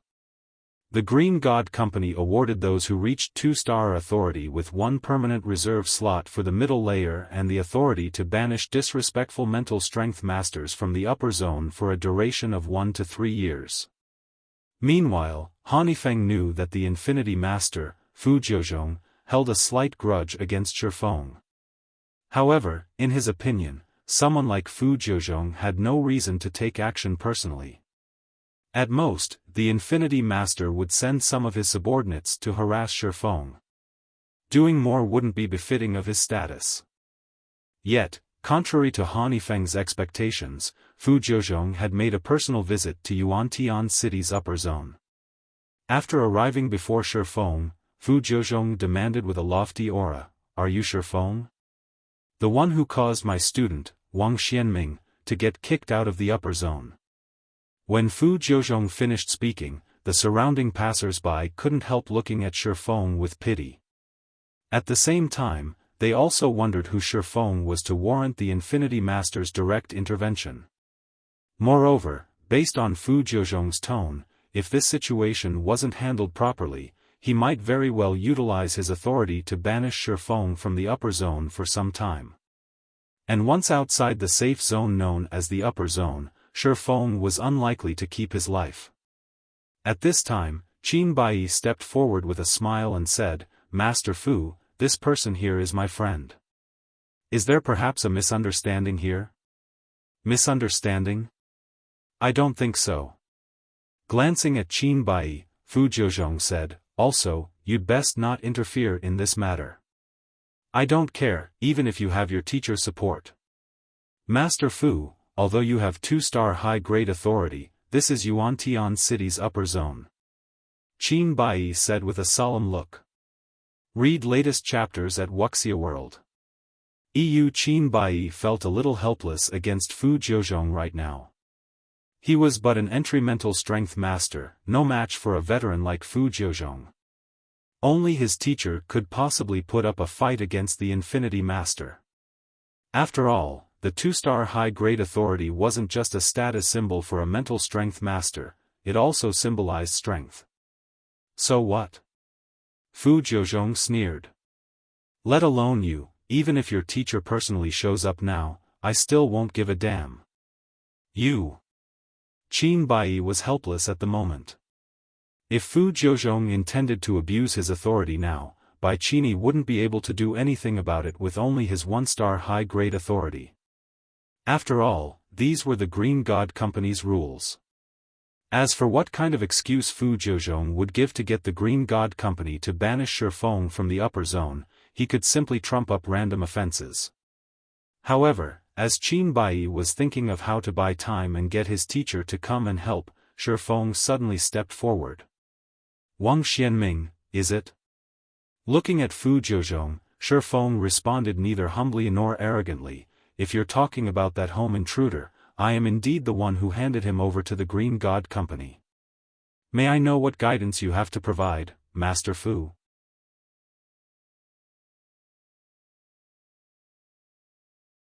Chapter 2906, Combating a Mental Strength Master. Although Xiaofan spoke in a tone that was neither humble nor arrogant, the surrounding passers-by and Hanifeng couldn't help falling silent, a hint of shock appearing in their eyes. That's the Infinity Master he's talking to. Has he lost his mind? Hanifeng felt his legs weaken when he saw Xiaofang's unyielding attitude. For long-time residents of the upper zone, mental strength masters were existences that shouldn't be provoked, all the more so a mental strength master with 2-star high-grade authority. Even the base layer's top-ranking organizations wouldn't dare to offend such an existence. Mental strength masters with 2-star authority could not only banish people from the upper zone for long periods but also teach those who offended them a lesson with little to no repercussions. While the Green God Company might penalize the mental strength master by deducting their trade points and contribution points, such penalties were nothing for a mental strength master of such caliber. Although Xiaofang's words and manner of speaking couldn't be considered offensive to Fu Jiuzhong, it was still a slap to the face for the Infinity Master. Hanifeng failed to understand why Xiaofan would step forward himself instead of letting Qin Bai cover for him. In his opinion, Xiaofang's action was simply insane. At this time, let alone Hanifeng, even Han Rongrong, who had been quite courageous before and even dared to challenge Xiaofan, shuddered involuntarily in fear. This was because a bone-biting chill was enveloping her entire body right now. Killing intent. This was a frightening killing intent Han Rongrong had never experienced before. The killing intent was so intense that Han Rongrong, a half-step Henglian Grandmaster, had the illusion that she would get killed the next moment. Her terror was so overwhelming that it had taken over her body, making her tremble despite herself. So, this is the strength of a 2-star master? Weiyang Qianhen revealed an indescribably grim expression as she looked at Fu Jiuzhong, feeling somewhat uncomfortable before the Infinity Master's mental deterrence. She had sparred with Qin Bai previously, so she wasn't completely ignorant of the strength of mental strength masters. However, compared to Qin Bai, Fu Jiuzhong was on a completely different level. From sparring with Qin Bai, she had come to understand that his mental perception and brain activity were vastly superior to hers. If he was willing to pay the price, he could even increase his brain activity and perception sensitivity by more than tenfold at will, allowing him to make inhuman reactions. Fu Jiuzhong, on the other hand, wasn't just capable of simply boosting his thinking speed, he could already influence others with his mental will. It was akin to employing powerful hypnosis on his opponents. Most importantly, this mental deterrence wasn't directed at her but merely spillover. She found it truly hard to imagine what kind of hell the actual target of Fu Jiuzhong's mental power was experiencing right now. Of those present, only Qin Bai fared slightly better. Even so, he was still affected by Fu Jiuzhong's mental deterrence. Damn it! It's over. Fu Jiuzhong has actually broken through to that stage already. There's no way someone who hasn't reached the level of a mental strength master can resist this mental deterrence. Qin Bai inwardly cursed this situation as he endured Fu Jiuzhong's mental deterrence. In Qin Bai's opinion, Xiaofan was an excellent seedling. Not only did Xiaofan become a neutralizing grandmaster at a young age, but his mental strength standard had already reached the peak of the special grade. According to the report he received, Xiaofan had even defeated several Henglian grandmasters simultaneously. With such ability, Xiaofan might very well be only half a step away from becoming a mental strength master. Originally, Qin Bai planned to learn more about Xiaofan and then introduce Xiaofan to his teacher. However, all of his plans were ruined now. Mental deterrence was something that liberated a person's deepest fears. For this reason, it was normal for the minds of people subjected to mental deterrence to collapse. If a person had weak willpower, they might even die on the spot.